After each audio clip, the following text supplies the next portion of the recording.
the meeting to order. This is a common council meeting of Tuesday, September 15, 2015. Roll call. Alderman Kirkowski. Here. Bekavich. Here. Verhaelen. Here. Tillman. Here. Gale. Here. Guzekowski. Here. Pledge of allegiance. Pledge allegiance to the flag of the United States of America, to the republic for which it stands, one nation, under God, indivisible, liberty and justice for all. Item 3 is approval of minutes of September 1st, 2015. Gavich will make a motion to approve the minutes of 9/1/15. Guzekowski will second. Roll call. Alderman Bekavich. Aye. Verhaelen. Aye. Tillman. Aye. Gale. Aye. Guzekowski. Aye. Kirkowski. Aye. Item 4 is a public hearing for a general development plan and regulating plan amendment to Drexel Town Square mixed-use plan development district located at address listed in the second district. City clerk will read the public hearing notice. Public hearing number 1 is to consider an amendment to the general development plan and regulating plan for the Drexel Town Square mixed-use plan development district located at 7901, 7940, 7951, 7971, 8001, 8031, and 8040 South 6th Street, 7901 South Delco Drive, 8031 and 8041 South Hall Avenue, 7902, 7935, 7978, and 7979 South Main Street, 7980 South Market Street, and 120, 130, 140, 150, 151, 160, 171, 320, 350, and 361 West Town Square Way. The applicant and property owner is One West Drexel LLC in the city of Oak Creek. There follows the legal description. Date of notice is August 19th, 2015. Thank you. Good evening. My name is Doug Seymour. I am the Director of Community Development for the City of Oak Creek. And this is a public hearing on a request to amend the General Development Plan and Regulating Plan document for the Drexel Town Square Mixed-Use Plan Development District. And I'm not going to go over the addresses. And Catherine did a good job. It was so much easier when it was one property. Fortunately, we've got what we got. The Drexel Town Square Mixed-Use Plan Development District was created first in August of 2013 in recognition of the unique nature of the mix of uses at Drexel Town Square. And it is a zoning district in and of itself. And in support of that zoning district, there is a regulating plan and general development plan. And that is what you see on your screen right now.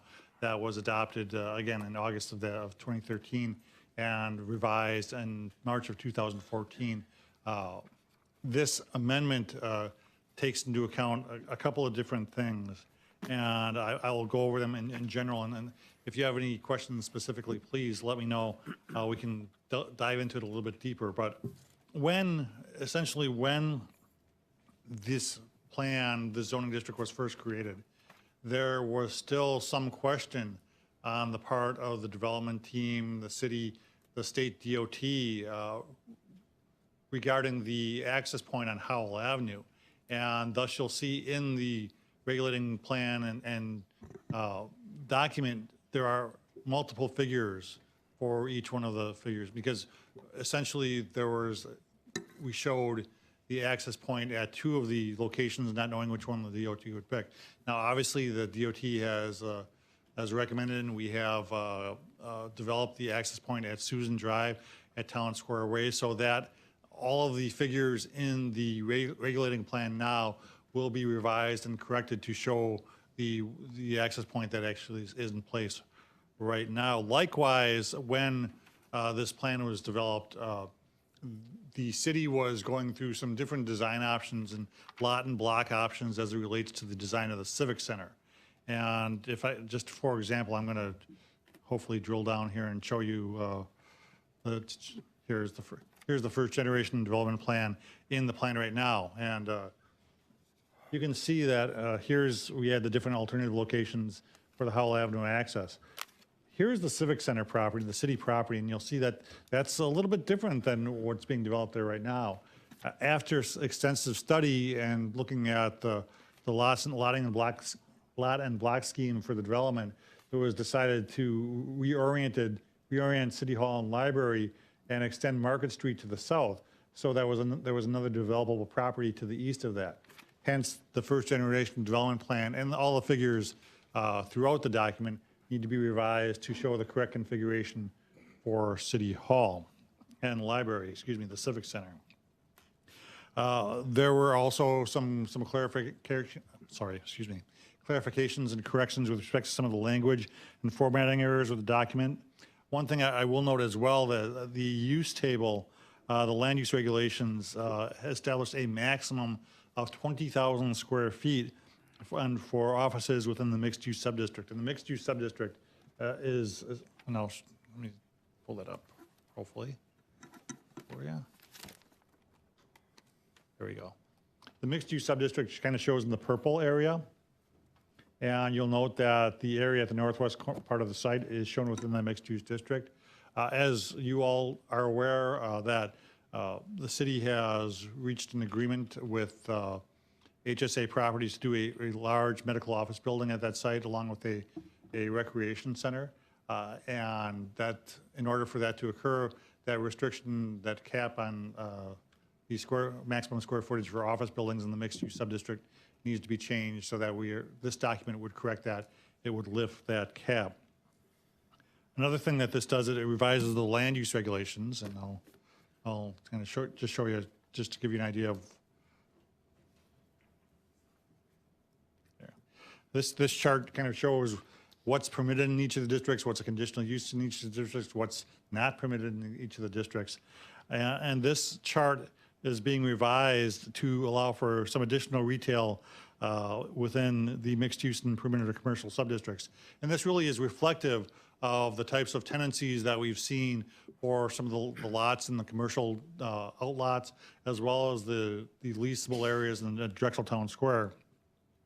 So as such, we're proposing and recommending that home furnishings, cosmetic shops, electronics and wireless telecommunications, can't talk tonight, telecommunications, sales, and service be allowed within the mixed use and perimeter commercial subdistricts.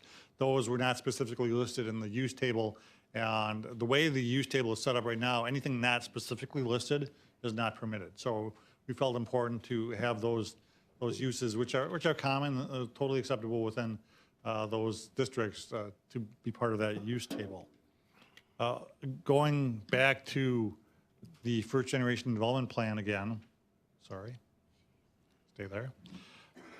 As part of the multifamily residential on the west side of the site adjacent to the wetland park, there was always a proposal for, in addition to having the multiple family units there, the Emerald Row Apartments, portions of that, specifically these buildings, these kind of outcrops along 6th Street, were kind of always proposed and designed for some type of restaurant or wine bar or some type of these accessory uses that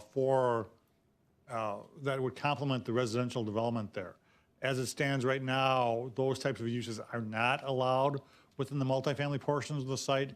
This change would rectify that, would allow restaurants without drive-throughs as a permitted use within the residential area, and it would allow a tavern or cocktail lounge or wine bar as a conditional use within the residential area. So in essence, if Rick Barrett wanted to put a wine bar up there, which he suggested that he might want to do, you had to come back to this plan commission, this common council, go through a public hearing process to have that allowable within the Drexel Town Square mixed use plan development district. Yeah, I mean, and all of these things, and we keep on talking about the first generation development plan.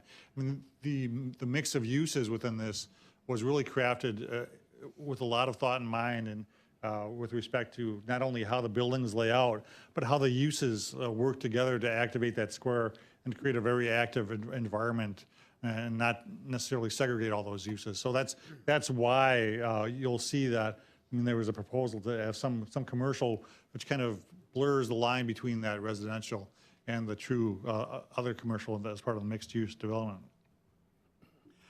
Finally, we had Grafe, our engineers, and kind of our project planners early on in this process develop landscaping standards and guidelines for the perimeter commercial outlots. And this was important because even though we had 85 acres on this site, the frontage, particularly along Drexel Avenue and to a certain extent along Howell Avenue, was encumbered a great deal by a lot of easements, whether it was for Time Warner, AT&T, We Energies, water and sewer, which made it very difficult, not difficult, but it created some confusion on the part of some of our project applicants as to how they could potentially landscape within that to meet the goals of holding a strong street edge. So we had Grafe develop a set of landscaping standards specifically in order to deal with the easements that are in place, what you can do in certain easements, what you can't do, and with the goal of having kind of a consistent landscape treatment along Drexel Avenue and to a certain extent Howell Avenue. So each of those proposed changes is outlined in the document that you have and which is before you for consideration this evening. And there's kind of a summary matrix of the list of changes that's proposed.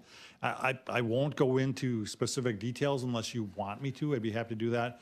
But just as a side note, the formatting of this document has been changed right now. This is for editing purposes only. Once the council adopts an ordinance which changes that, whatever it may be, we'll go back and have the changes kind of brought back. It was just a software mismatch that we don't have. So we want to edit it and we'll actually have the finished document look very much the same as the original document. So that, in essence, is the summary of what is being proposed to be changed as part of this amendment. This is a public hearing. I would ask that anyone who has any questions or comments regarding the proposed changes to the general development plan and regulating plan for the Drexel Town Square mixed-use plan development district affecting the properties that Catherine had just mentioned, to please approach the microphone. Please give your name and address and address your comments or questions to the Common Council. This public hearing is now open. I'll make 3 calls for public comment. Please state your name and address for the record. First call, welcome. Good evening, Mayor and members of the Common Council. Dimity Grabowski, and I reside at 9858 South Deer Path Drive, and I'm in the 5th District. My first question, possibly, Doug, you could answer this. In regards to the perimeter commercial, I see that I'm looking at for conditional uses or permitted uses, possibly a vehicle sales and service could go there, car washes could go there under conditional, and contractors, offices, and shops, and this would be on the perimeter commercial. I'll tell you in a second. All right, thanks.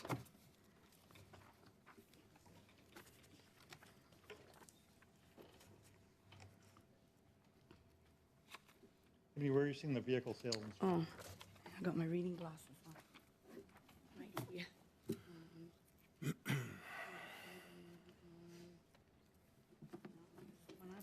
I've got the same one you've got. I've got the land use regulations. Am I reading from it correctly? This is what was in the packet.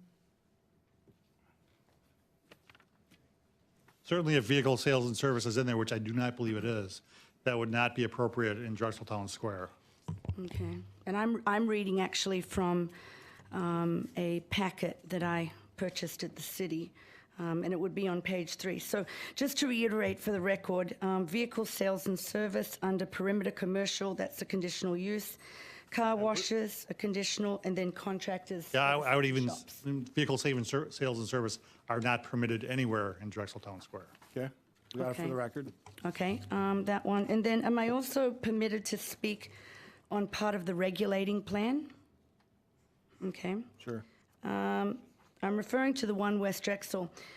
Quite some time ago, I had submitted to Alderman and to the mayor and also to the city administrator my concerns in regards, and I should also mention to the city clerk's office and to the attorney's office. At that time, it was Attorney Haskins. In regards to One West Drexel, I have significant concerns in regards to the conflict of interest, whereas the mayor is also the presiding chairman of the Planning Commission and a voting member. It seems highly inappropriate for the mayor to also give undue influence to approving or disapproving sales transactions, capital budgets, and interpreting what should and shouldn't go into Drexel Town Square. An example of that, and the reason I'm bringing this forward is because it is part of the regulating plan. Mr. Pranky, who is here this evening, paying for the mayor's costs, airline tickets, and conference costs recently to Las Vegas. The mayor, as I said, is the presiding chair from the Planning Commission.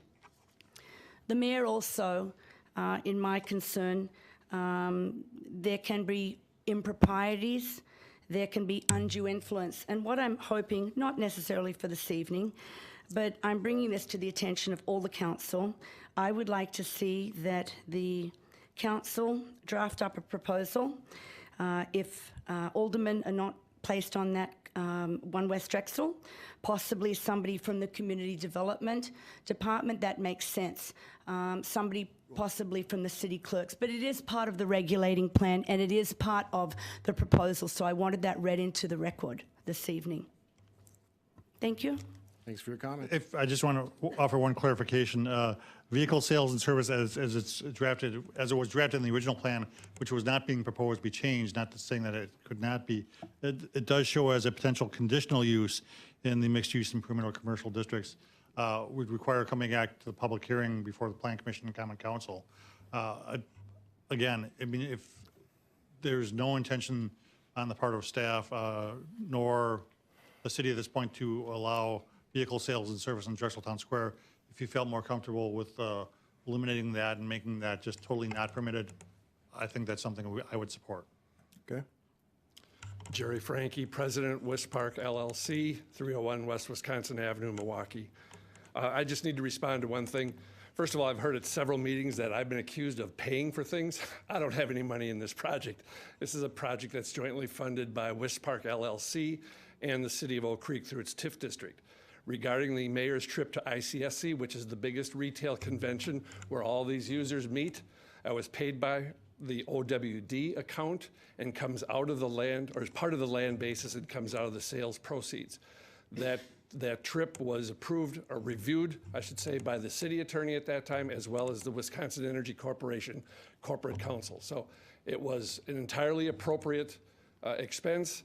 There are a number of mayors out there at any given time. Mayor Barrett usually goes. This was a good chance for the mayor to see the types of activities that we're competing with, that we're trying to attract, and just generally learn about good mixed-use retail development. Thank you. Second call for public comment. Arden Degner, 8540 South Pennsylvania Avenue.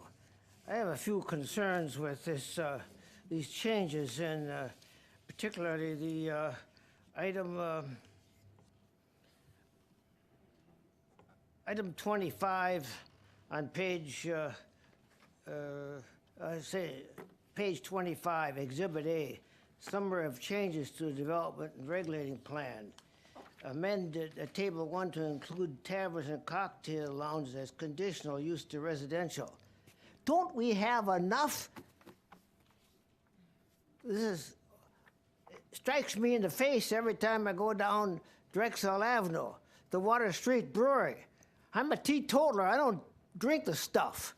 And yet I see along the side of the road here last week, right adjacent to the entry, a sign that said, "Vapo, available." Well, I don't remember what else. So what else are they going to have here? Will this be approved too? Well, maybe. So I would recommend that you would eliminate that item on page 25 to include taverns, residential. And along with that, to make this family friendly, is the building facades that listed on page 18. Windows and glazing, I've mentioned that before. Visual interaction should be maximized between 2 and 8 feet above grade. If we're going to have these structures and walkways right adjacent to the sidewalk, like they have in downtown Milwaukee, but a lot narrower sidewalk, it just isn't safe for these buggies and items to have windows down to 2 feet above grade. I would like to see that between 3 and 4 feet above grade, unless you would add some type of safety glazing. I see no record, no listing of that type in this. And to me, if we're going to make this family friendly, either has to be one or the other, because it doesn't take much to push people through windows if they're that close to the sidewalk. Thank you. Thank you, Mr. Degner. Third call. Go ahead, Doug. I guess just in response to that, I can certainly appreciate how your personal choices may not be reflected in the tenant mix at Drexel Town Square or elsewhere throughout the city. But I guess the fact that remains that certainly there are a wide number of choices available, legal choices available to people not only in this community but anywhere in this country. And the mix, I would not necessarily say that Water Street Brewery is not an appropriate place for families. I've had my family there. I know others have as well. So I think that if you have the fear that this is going to turn into a strip of bars, that's not going to happen. I think the tenant mix has been very well kind of vetted so that we do have the optimum mix that does provide that type of activity, but also provides some maintaining those property values. So I don't think that that's necessarily founded. Certainly can appreciate that. With respect to some of your questions about the glazing on the main streets, I mean, this whole development, particularly the Main Street area, has been designed with the pedestrian in mind. I will go out on record saying that this is a much safer environment than the traditional retail that we have along major highways, Knoll Creek and elsewhere in the area, given the fact that we really are designing for wider sidewalks, narrower streets. We're really looking to put the emphasis on the pedestrian rather than the automobile here. So again, I can appreciate how you think that design changes would make this safer. I think that the design changes that have been made have made this safer. Okay. Go ahead. Rosemary Anderson, 3920 East Ryan Road. I'd like to know if Oak Creek is still a member of One West Drexel Square? Yes. And do we have any vested interest in any of the properties under discussion here? When you say vested interest, we have a vested interest in seeing the project succeed. No, I mean, are we going to see any revenues from any of the sale of these properties? Go ahead, Jerry. Yes. The city has entered into a sharing of the proceeds of the sales with One West Drexel, and we continue to receive some of the proceeds from the sale of the parcels. So how many parcels do we actually hold? We hold no parcels. One West Drexel, except for the City Hall, the Civic Center property, which is 7 acres, we own. The rest of the property is owned by One West Drexel, and as they're sold, there's a process at the end of the year. The city receives compensation based on a formula we've negotiated. Some of the properties, 41 was a part of the Jufrey property, which the city acquired on June of 13. And then you transferred it over in August to One West Drexel Square. I would assume that we still own some of the parcels.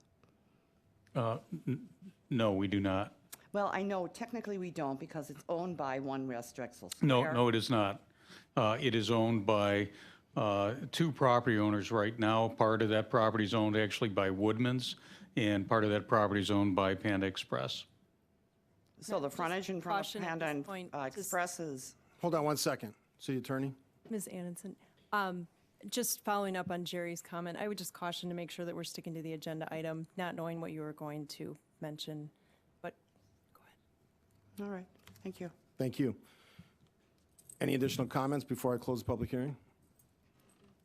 Seeing none, we'll close the public hearing, move to item 5, which is a consideration of ordinance number 2772. It amends the general development plan and regulating plan for the Drexel Town Square Mixed-Use Plan Development District at addresses listed in the 2nd District. And I'll open it up to any questions or comments from the council. Alderman Bekavich. Just to kind of give you a feel of what planning thought when they seen this come through, it is kind of a living document, as Doug did a great description of how this all came about. Really, we're just adding flexibility in, so if the market demands that these types of businesses come, we didn't have a crystal ball at the time, we couldn't have covered possibly everything. So really, it just adds flexibility, so If the opportunity arises, we're prepared, and those people can move forward quickly to help develop this and get it on the tax rolls sooner than later. So, as far as the glazing goes, they discussed that. They didn't have a problem with the glazing. We did set a very high mark for the glazing, and in some cases, we didn't take into consideration the business type where it could basically not be utilized, such as things in banks have a very difficult time meeting it, along with some of the stores. Just quite frankly, they're not designed to be built that way. So we had to do a little bit of adjustment on that, but nobody seemed to have problems with it at planning. It all went pretty well, seemed to make sense. And again, I think planning did a very good job bringing it forward, making the necessary corrections.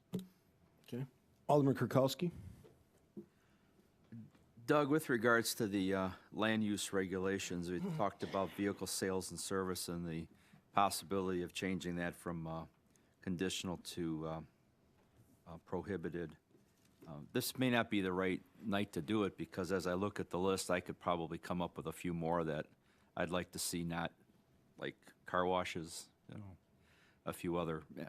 So if this isn't the right night to do it, that's fine. Maybe we can discuss that later. Certainly, yeah.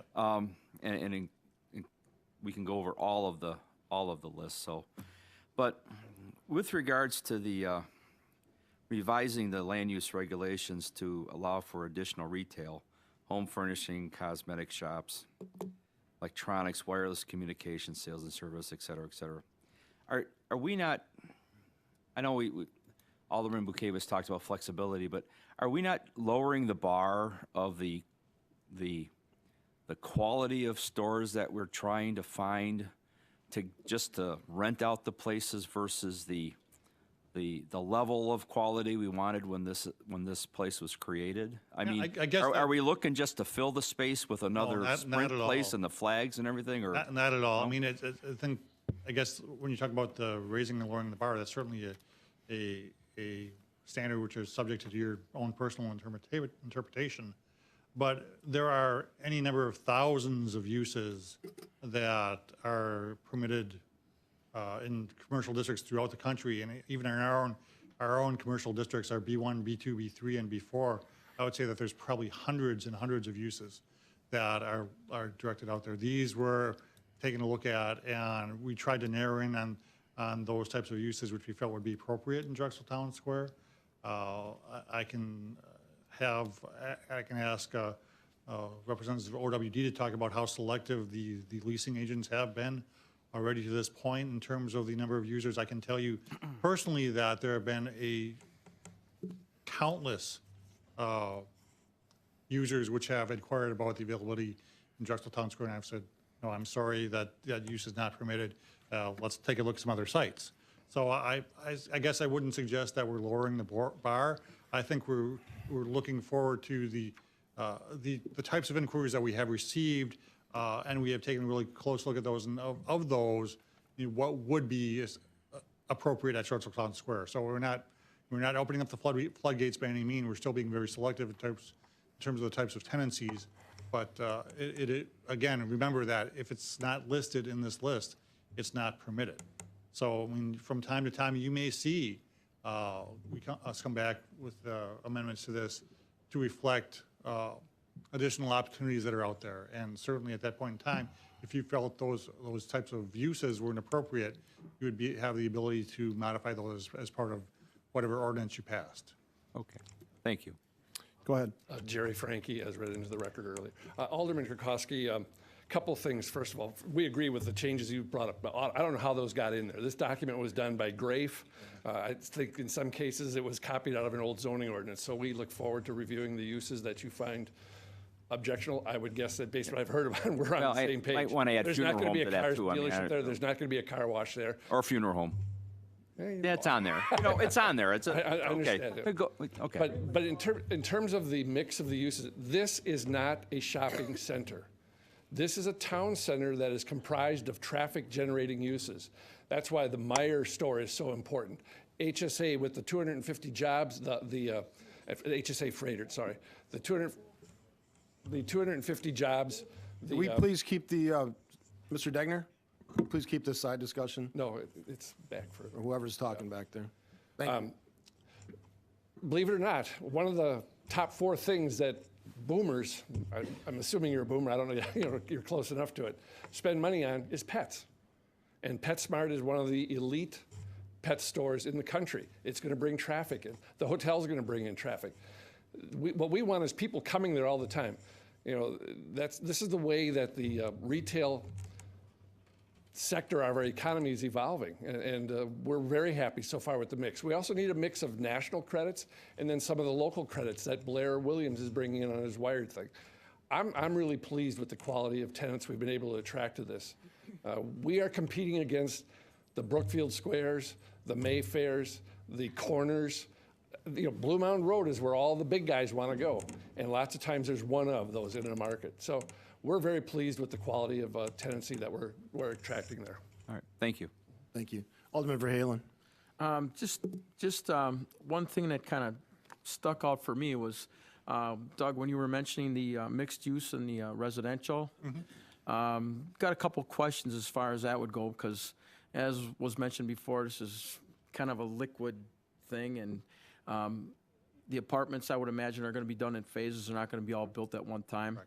And the amount of units in that complex could change for whatever. Maybe the sales market goes down, or economy slows down, or whatever. And my question would be, the stuff that's going to be allowed to go in there, is it going to be limited to a certain amount of square footage so we can keep the amount of patrons that would be in the place at a certain amount of time? Because you don't want to, something the size of, I would say Water Street Prairie, but I know that won't fit in there. But I mean, if the building configuration would change, something like that could go in there under conditional use. So I was wondering if we're trying to keep the venues that do go in there smaller and more low-key, or if it's just going to be, deal with it as the requests come. Sure. And I think that's a good point. I mean, as it's envisioned, and I'll throw that caveat there, it was really envisioned as an amenity to the, essentially it'll be over 500 residential units at Drexel Town Square. And 500 at Emerald Road, correct. And as such, it really was never envisioned as a real draw for outside of the development. So, I mean, if there were some concern about the ultimate size of those types of eating or drinking establishments, I think that we could reasonably assign some maximum to that, so that someone doesn't get the, I can throw McDonald's there because now it's permitted use in that zoning district. I thought it was kind of a pertinent question, because if we end up with, say, 2 of those buildings off of that site, and say it gets reconfigured in the next 3 years to reflect that, I mean, then there's all kinds of space there that would be available for a mix of retail, and I'd hate to see, huge venues next to those apartments. It would be maybe even a detriment to what would be built there. And second, I was going to ask if we could regulate, and this would be maybe a legal question, if you could regulate how many of those types of venues we could put in there, if we could set a limit, let's say 3 or 4 or 2. City Administrator? Yeah, I think you could. The development agreement that the city has with Emerald Row spells out what can be developed there. The development plans that they submitted and the site plans that they submitted show fairly small retail uses at the far east end of their buildings. I seem to remember 2,500 square feet, 1,500 square feet. Doug mentioned a wine bar, that kind of thing. Right now, they've got that as their sales office. That would be converted, I think, over time when the units are sold, to some kind of commercial use that's mostly serving their clients and also activating the square. So we've wanted to see a retail use eventually on that far east side, so that it keeps the west side of the square active. So we think that's a good use, but they're relatively small, and I don't think, except by city approval, can you get any major retail or commercial. It's very small, 1,500 square feet, 2,000 square feet is what I remember, and that's part of the development plans that we approved, so it's already in the site plan documents they submitted.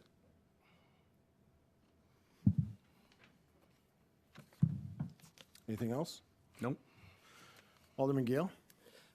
Just for the audience sake and for the rest of the commission, obviously Dan had stated already, it's a fairly fluid document and it continues to evolve. Page 2 of the actual development plan and regulating plan, I think, spells out kind of how the flexibility is built into the overall document. I think it's fairly obvious, and it does also spell out the fact that the Planning Commission does have significant oversight and review of all potential activity going on at the One West Drexel. And as far as there's comment made before about the position of the mayor on the One West Drexel board, I think it is the most logical and obvious choice to have an elected on that particular board.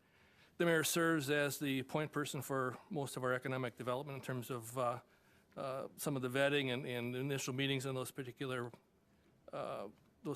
events, and I think that's more than logical person along with the city administrator to serve on that board for the city's interests. So that's all I have there. Alderman Bekavich. My question was answered, thank you. All right, any other questions or comments from the council? Seeing none, motion on 5. Bekavich will make a motion to adopt ordinance number 2772, amending the general development plan and regulating plan for Drexel Town Square mixed-use plan development district at 7901, 7940, 7951, 7971, 8001, 8031, and 8040 South 6th Street. Also 7901 South Delco Drive, 8031 and 8041 South Howell Avenue, 7902, 7935, 7978, and 7979 South Main Street, 7980 South Market Street, and 120, 130, 140, 150, 151, 160, 171, 320, 350, and 361 West Town Square Way. Gale will second. Gale seconds, roll call. Alderman Verhaelen. Aye. Toman. Aye. Gale. Aye. Guzekowski. Aye. Kirkowski. Aye. Bekavich. Aye. All right, under new business, 6 is a consideration of resolution number 11644-091515. It authorizes the issuance and sale of $10,525,000 of taxable general obligation promissory notes, Series 2015C. City Administrator or Finance Director? Okay, go ahead. Good evening, everyone. In front of you, you have attached to your Common Council packet a resolution authorizing the issuance and the sale of $10,525,000 in taxable general obligation promissory notes. These will pay the costs for refunding the previously issued notes in October of 2013. We anticipate going to permanent financing for these bonds within 3 years. We have gone through the rating process again with Moody's and are excited to announce that they have given us another AA2 bond rating on these bonds, as well as reaffirmed that AA2 on our existing outstanding bonds. So that's always great news. We have these as 3-year taxable bonds, and they will be replaced into permanent financing, which will then be split out at that time when the infrastructure portion of the project is complete into taxable and non-taxable bonds. We were anticipating receiving an interest rate for the sale of 2.5%, and today during the sale, we received interest rates of 2.125. So that's also a great savings that we're very happy about. The interest on these bonds are paid out of the tax increment in TIF 8, which is relating to Oakview Business Park. And we have Jim Miller here from HSC in Paul's place because Paul had another commitment tonight. So if you have any questions at this time for Jim, he will gladly answer them. Welcome, Mr. Miller. Welcome. The only, I guess, comment that I'd make in follow-up to Bridget's comments are that the actual dollar amount of this borrowing has been reduced from the $2,525,000 to $2,005,000. So the resolution before you tonight is for $10,005,000. The reason for that is there's being a premium being paid of $25,000. So we were able to reduce the size in addition. And the net effect of that is it actually creates a situation where the true interest cost of this borrowing comes in at 2.04%. because of that premium. So, all in all, we were very pleased with how the sale turned out.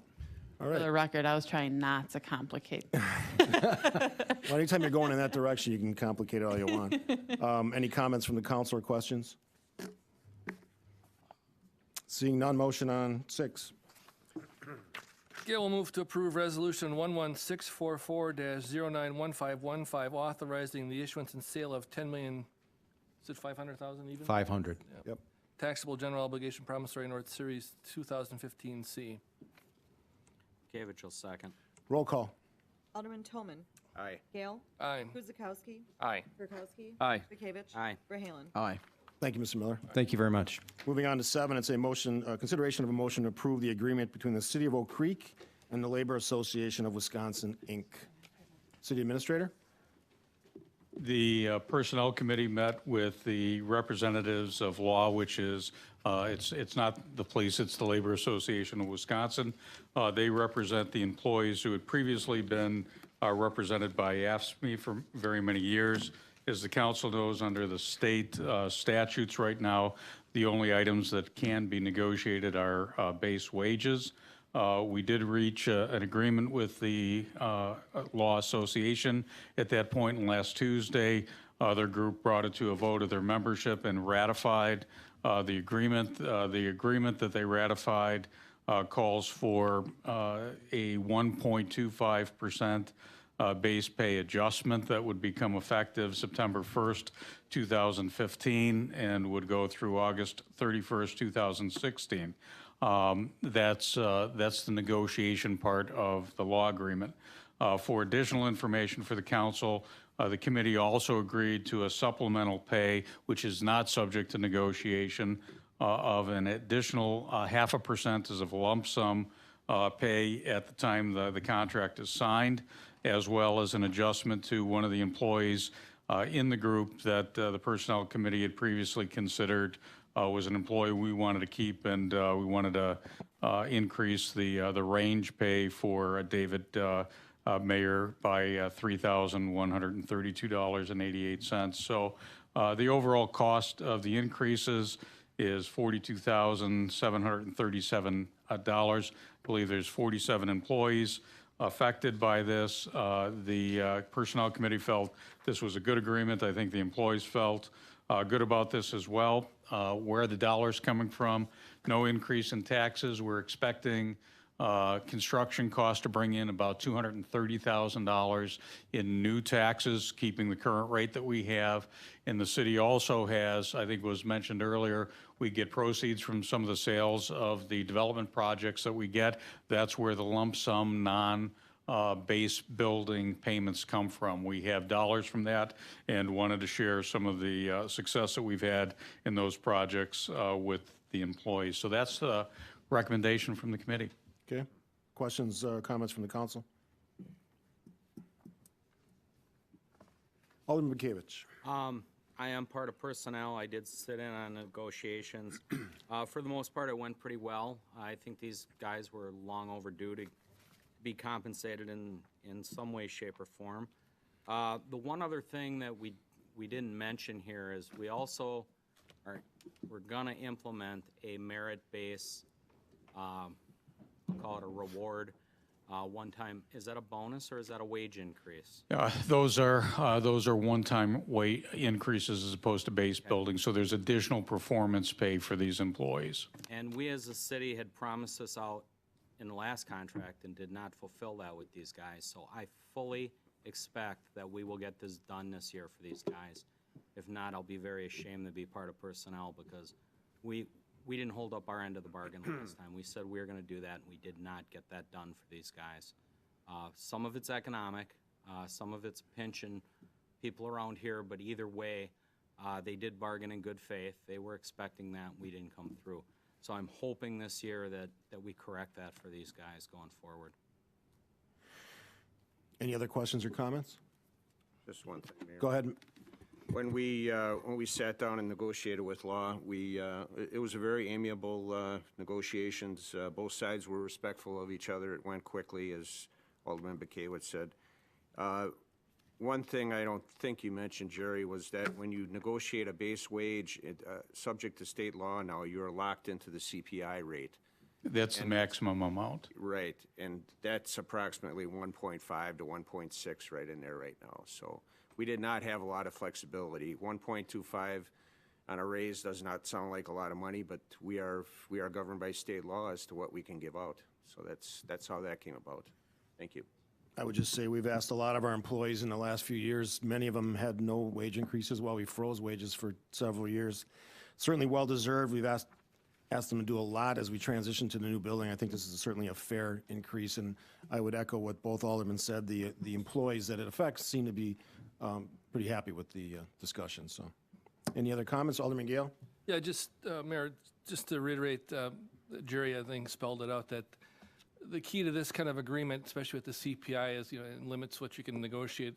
The fact that we're trying to match our revenues as a city to our outflows as expenditures, paying these lump sum one-time supplemental pay matches some of the property sale proceeds we see, but only those are one-timers. Those are not recurring revenue. So that's the key to what we're trying to do with our employee agreements, as well as paying, recognizing the fact that employees, need to see some salary increases, but also recognizing the fact that the city's revenue stream is somewhat impacted by the circumstances out there in the world, by the Act 10 and 32 levy limits and things like that. So we're trying to match our revenues and expenditures, and it's not perfect, but we do what we can. And as Dan pointed out, we have the supplemental pay that the HR person is actually close to being replaced.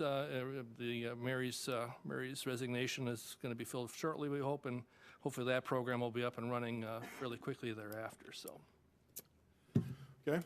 Any other questions or comments? Go ahead. Rosemary Anderson, 3920 East Ryan Road. I would like to know what % of our tax-based revenue is now going for city employees? You want to ballpark that, if you know? that's mid to high 70s, isn't it? The 80s. Well, the total property tax revenues are about 23 million. We have lots of other revenues, sharing revenues and so forth of that. I would say that employee costs are about 19 million. General fund revenues altogether are probably 28, 29 million. So benefits and wages generally are probably in the 80% range, probably. It's by far your largest expenditure. So the 19 million was salaries only? Yep. And if we added on benefits, we would exceed our taxable income? No, we're not spending more than we're taking in. I'm not saying that. Are you saying that if we're at 19 million on salary, we're taking in 23 mil on tax, then with the benefits, we're going to go over our tax? There are other revenue sources other than I taxes. didn't So ask that. the way you've asked the question, the answer is yes. We spend more on wages and benefits than we take in property taxes alone. Thank you. Thank you for your comments. Any other questions? Alderman Guzikowski? Just a real quick question. How many employees do we have? We have approximately 250, I think it's 243. Is that including PD and fire department? Yeah, that's PD, fire department. Do we have 100 part-time, Jerry? More than that. We probably have 150 part-timers throughout the year, maybe close to 200. Thank you. Any other questions or comments? Motion on 7? Tolman will make a motion to approve the agreement between the City of Oak Creek and the Labor Association of Wisconsin Incorporated. Gale, second. Gale seconds. Roll call. Alderman Gale. Aye. Guzikowski. Aye. Kirkowski. Aye. Bekavich. Aye. Verhaelen. Aye. Toman. Aye.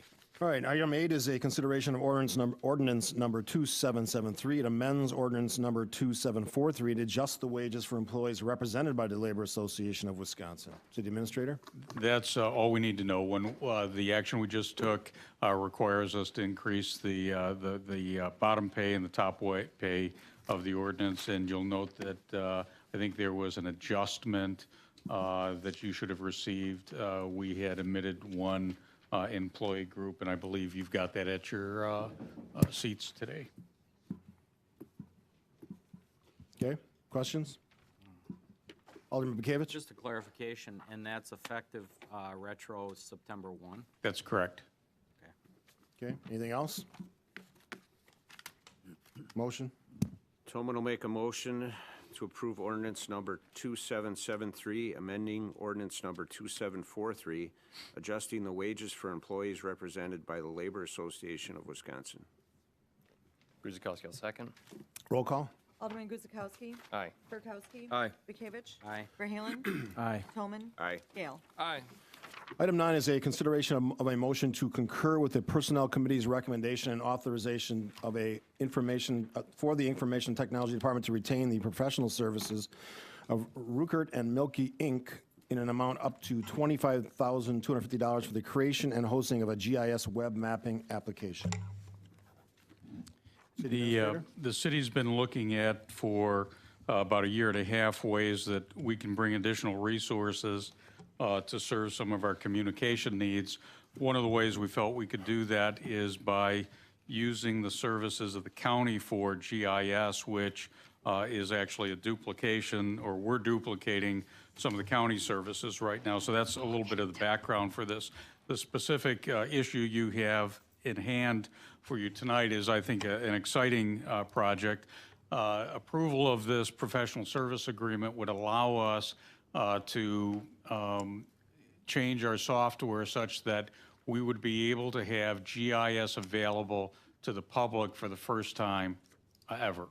We have not had GIS services available to the public through the internet. We believe that this is a fairly significant issue and that it would allow realtors, individuals to be able to capture all the different mapping information that we have available for their use. It's something I think that is probably long overdue. We do not have the technical ability in-house to be able to do this. Our GIS folks, our IT director have reviewed this, our programmer have reviewed it. We cannot do this with in-house staff.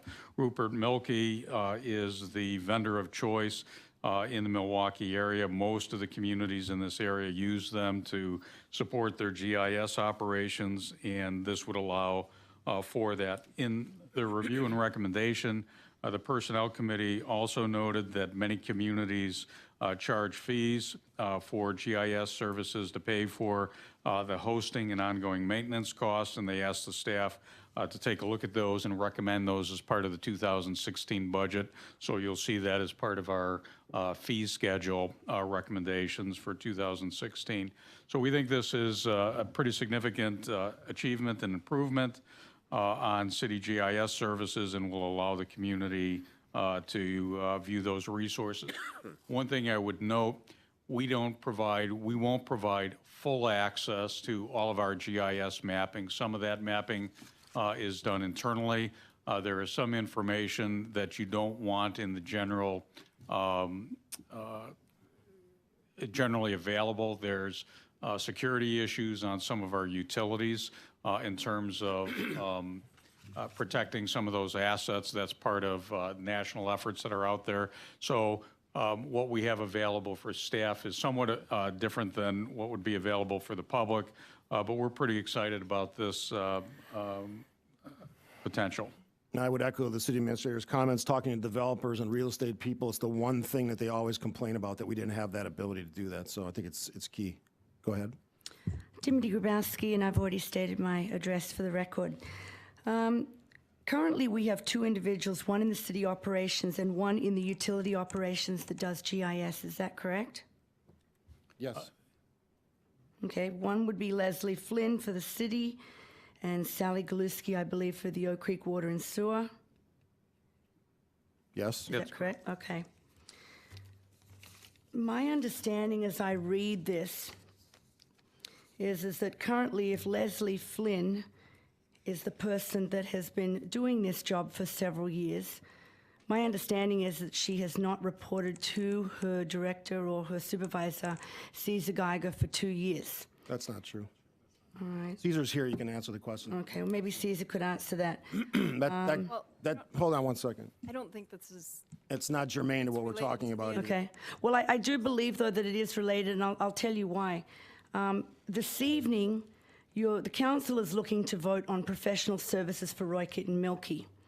So possibly I need to go back, and I'm going to try and keep this as short as possible, but I'm reading from a document from your Personnel Committee dated the 3rd of August, that it says here that we have 2 individuals, one in the city operations and one in the utility operations that does GIS. It says that as part, and this is comments directly from Jerry Peterson. As part of this repositioning, we're repositioning a number of the people in our IT department. Leslie Flynn, who's been the GIS coordinator, would become the communications coordinator. You see job descriptions that are here.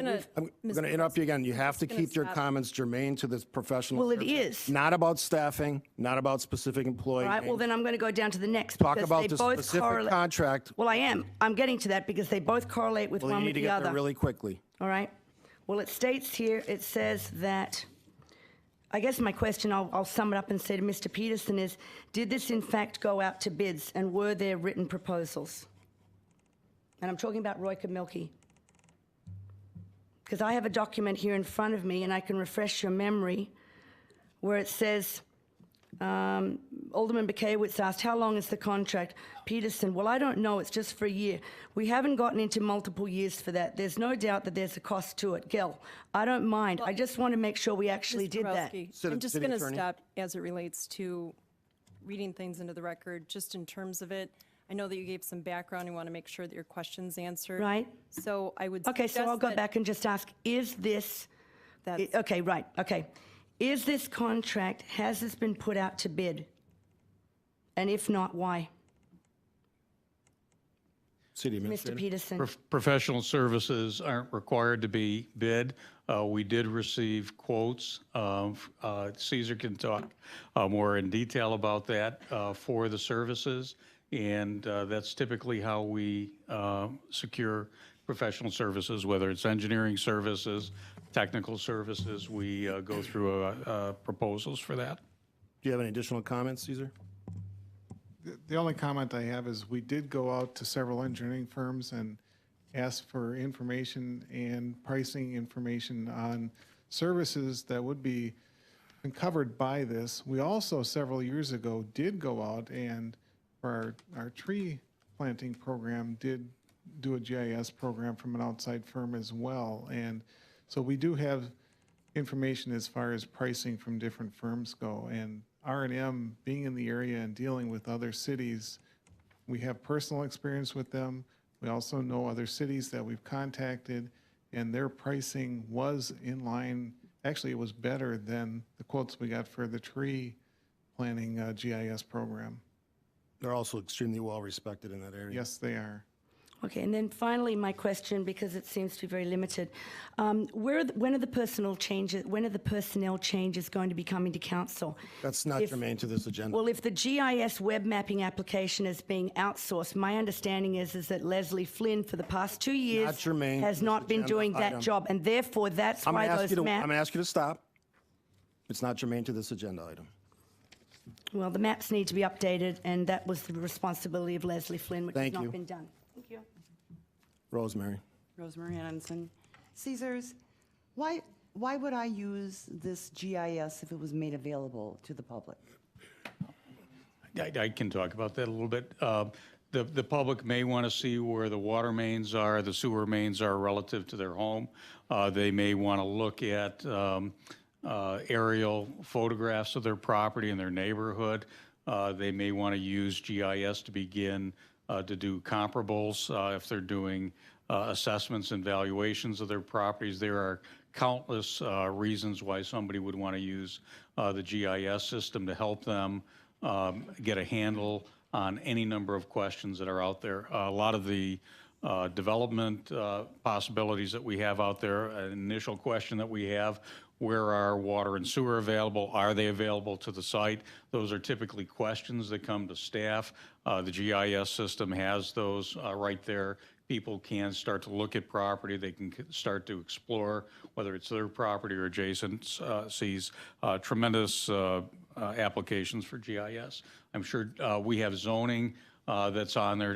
Doug, as you see him shaking his head vigorously, land splits, CSMs get on the GIS system relatively quickly so people can see addresses and property index numbers for reference so that they know what those numbers are for property. So there's countless uses for GIS information. Can't I use Google? No, not Review? not for that, any of that information. Google won't show you infrastructure, it won't show you utilities, it won't show you zoning. It'll show you pictures. Why would I want to know that? I mean, can't I just call up Diggers You may Hotline? not want to, but there's lots of people who do. Okay. And can't we do this conversion in-house? No, we cannot. Okay. And you mentioned fees. Are we going to pay a fee as we use, or are we all going to absorb the fee? Generally, it's the users who use this, and generally residential users who are using it for their own use on their own properties aren't charged a fee generally. It's a lot of the development and real estate industry that uses these commonly when they're doing comparables, when they're looking at neighborhood prices that use a lot of this information, they would pay the bulk of the fees. Is there any way any place in Milwaukee County where I can go and use this service now for free?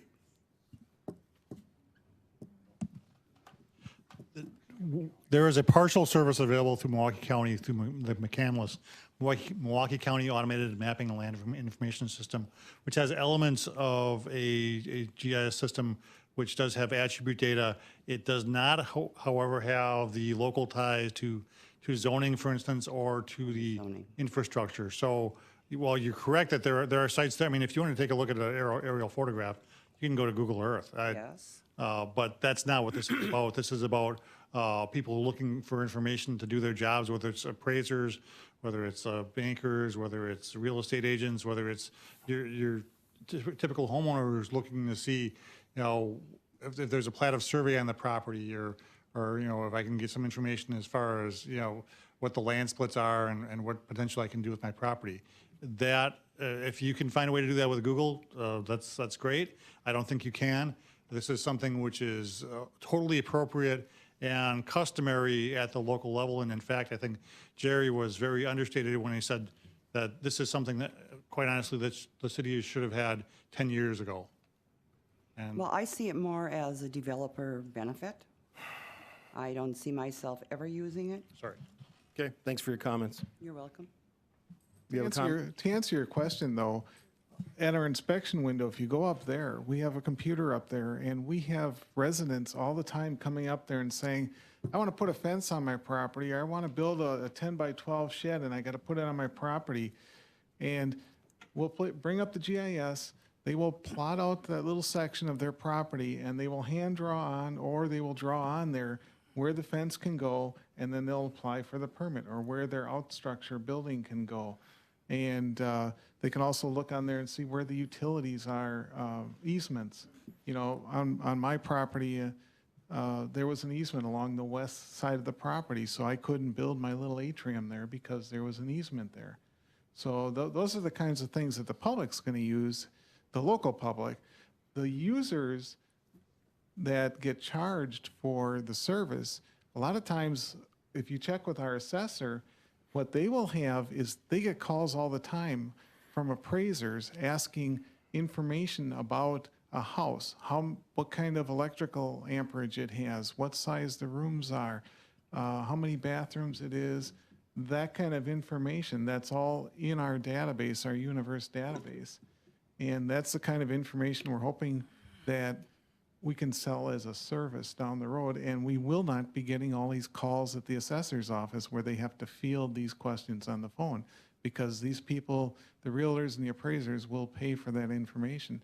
The county already charges, they do charge for realtors and assessors and appraisers to look that information up on the county. If you want to find out the recorded documents, there's a program called Laredo out there that all the title companies and all the assessors and appraisers use, and they pay a fee to the county to be able to use that every year. All right, I'm going to throw it up to the council. Alderman Verhaelen? I have a question, please. Hold on one second. Alderman Verhaelen?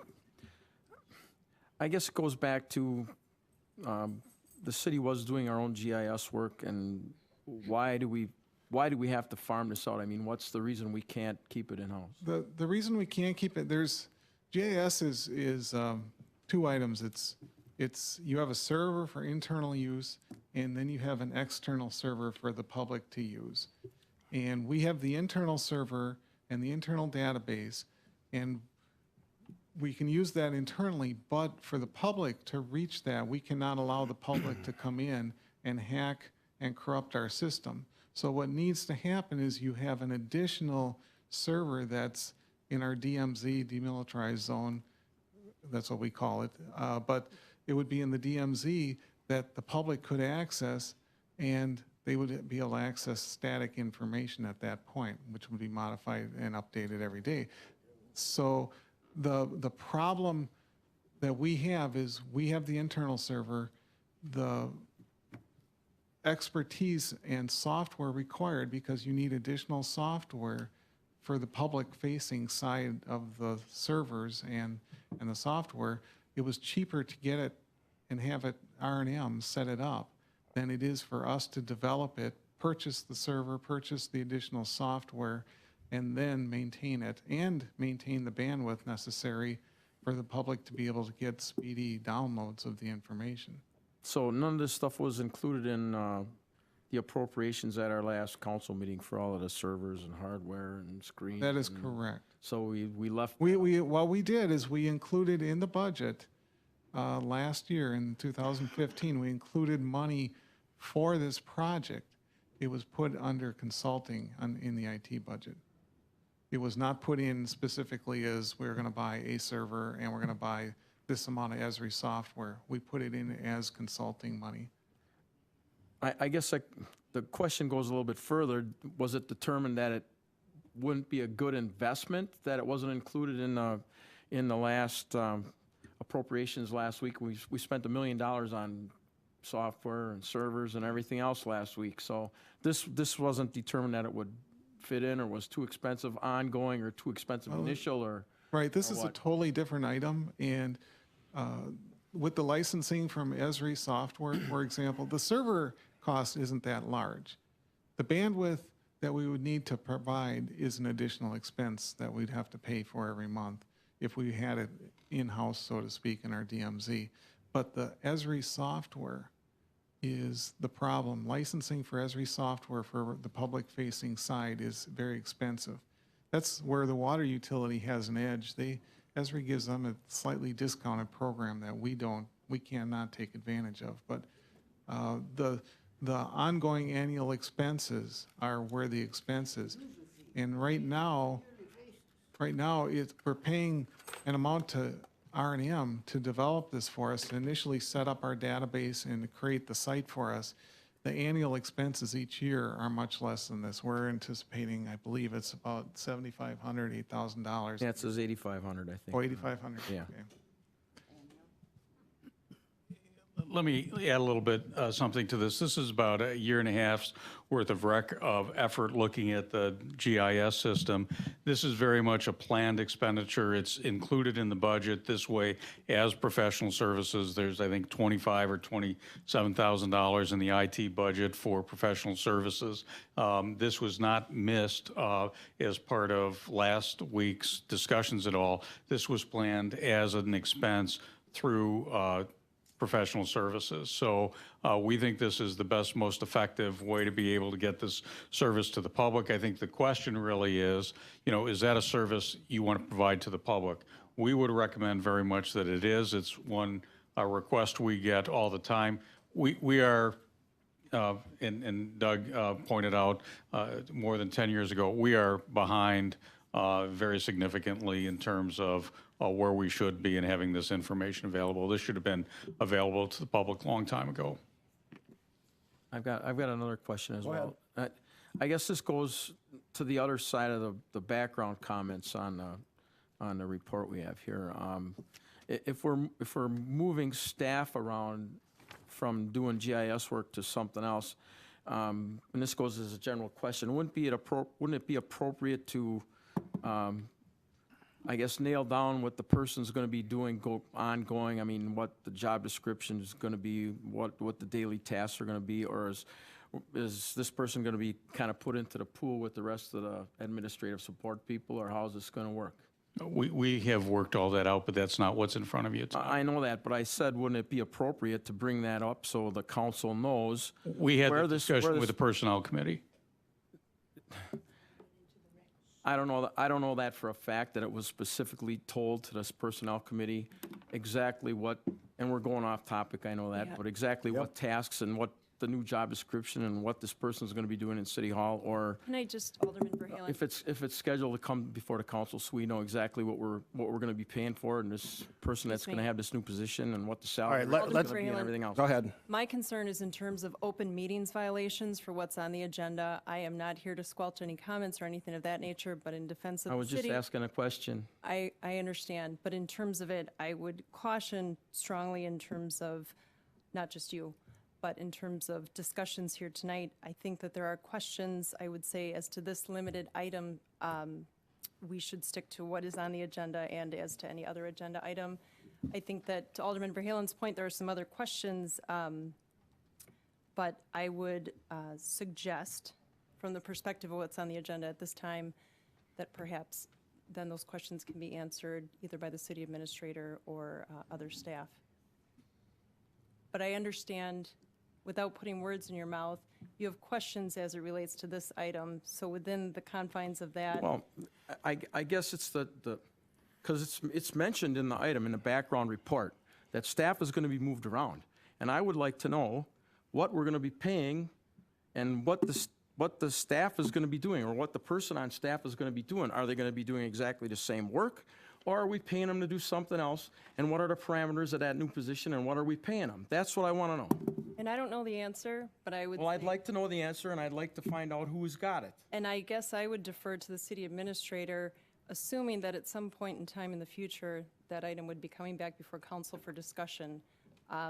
If The it's- thing is, I don't mean to interrupt, Melissa, with all due respect, but, you know, I don't like passing, it's kind of like the healthcare thing. Pass it and then we'll see what's in it.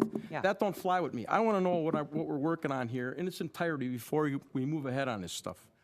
Because I don't want to find out later that we bought into something that maybe the majority of us don't agree with. If I might. Go ahead, go I ahead. apologize. In deference to Alderman Verhaelen, and I appreciate what you're saying, I would say, from a legal perspective, that's why I'm trying to confine this conversation to what is here. I understand what you're saying in terms of the background. I agree with you, what's stated on the council report. I would say that from the council's perspective, this matter, in terms of what action you might take and what decision is going to be taken tonight, that's up to the council. In terms of the information as to what the recommendation is for this piece, if the council decides to take action tonight, that's one issue. If the council decides to hold the matter, that's another issue. I'm not suggesting that. I'm just indicating that in terms of options moving forward. I don't know as to the logistics, though, as far as a professional services contract, as far as that proposal for how long this amount might be good, and I don't know that I've put the city administrator in a position, or Caesar, in terms of being able to answer that question. Does the city administrator want to address Alderman Verhaelen's questions? I think we have all of those issues addressed, you know, his questions, and I can provide him the information.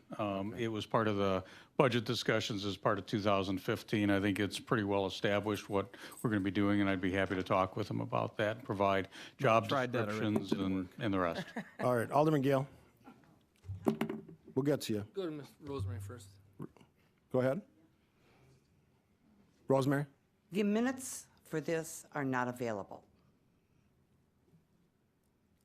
What do you mean, Ms. The Dixon? minutes from the Personnel Committee, That's not correct. This- where are the minutes? The minutes have been approved at the Personnel Committee's meeting last Tuesday or the meeting before. So the meetings for these have been approved, the minutes have been approved. Well, then, why aren't the minutes posted? And I would suggest, again, this matter, and it's in deference to you, Rosemary, also, I understand you have questions. The matter before the council right now is a motion authorizing a professional services contract.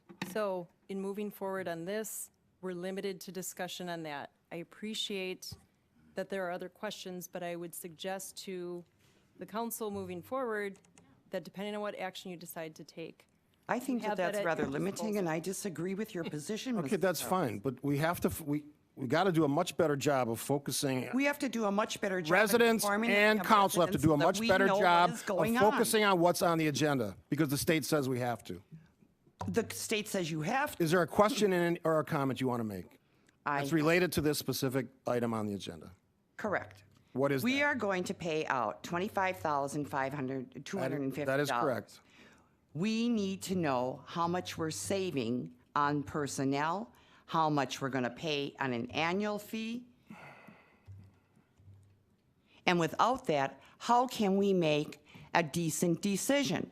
Without the minutes to the Personnel Committee, and those minutes, even though you might say that it's inappropriate, we're in violation of the municipal We are not in code. violation of Oh, the- yes, No, we are not. That's We your are. opinion. Section 260, and I'll read it to you. All right, It I'm says- going to ask you to stop because you're so far off target on this agenda item. So please stop with your comments. I am not, Steve. We need to have the background information, and so do they. They How have can the they make a information on decent this vote? specific agenda item and the details of it. That's what we're talking about here. You're asking questions way beyond the scope of this item. No, it's not. And they're not bad questions, but they're beyond the scope of this item. This is a professional services contract with a specific company for a specific purpose that our IT director and our city administrator said are essential to bring us up to speed where we should have been 10 years ago. That's the question we're discussing tonight. Then I recommend to all the council members that you vote this down. It is not a good deal. Thank you for your comments. Alderman Kirkowski. Oh, Did you have? Go ahead, Ken. Yeah, You were actually I up just want to say for the audience, whatever, I regularly use McAmlis, even in its rudimentary layers for my role here on the Common Council. So I'm an active user of it. So any actually enhanced system that the city could provide would be very welcome. And I think from the cost standpoint, it is $25,000 up front and then recurring $8,500. It's a small investment to continue to make the organization as a whole more efficient and more effective, especially to the outsiders who use us and come to us who seek development opportunities. So I think it's a worthwhile investment and wholeheartedly support it. Alderman Kirkowski.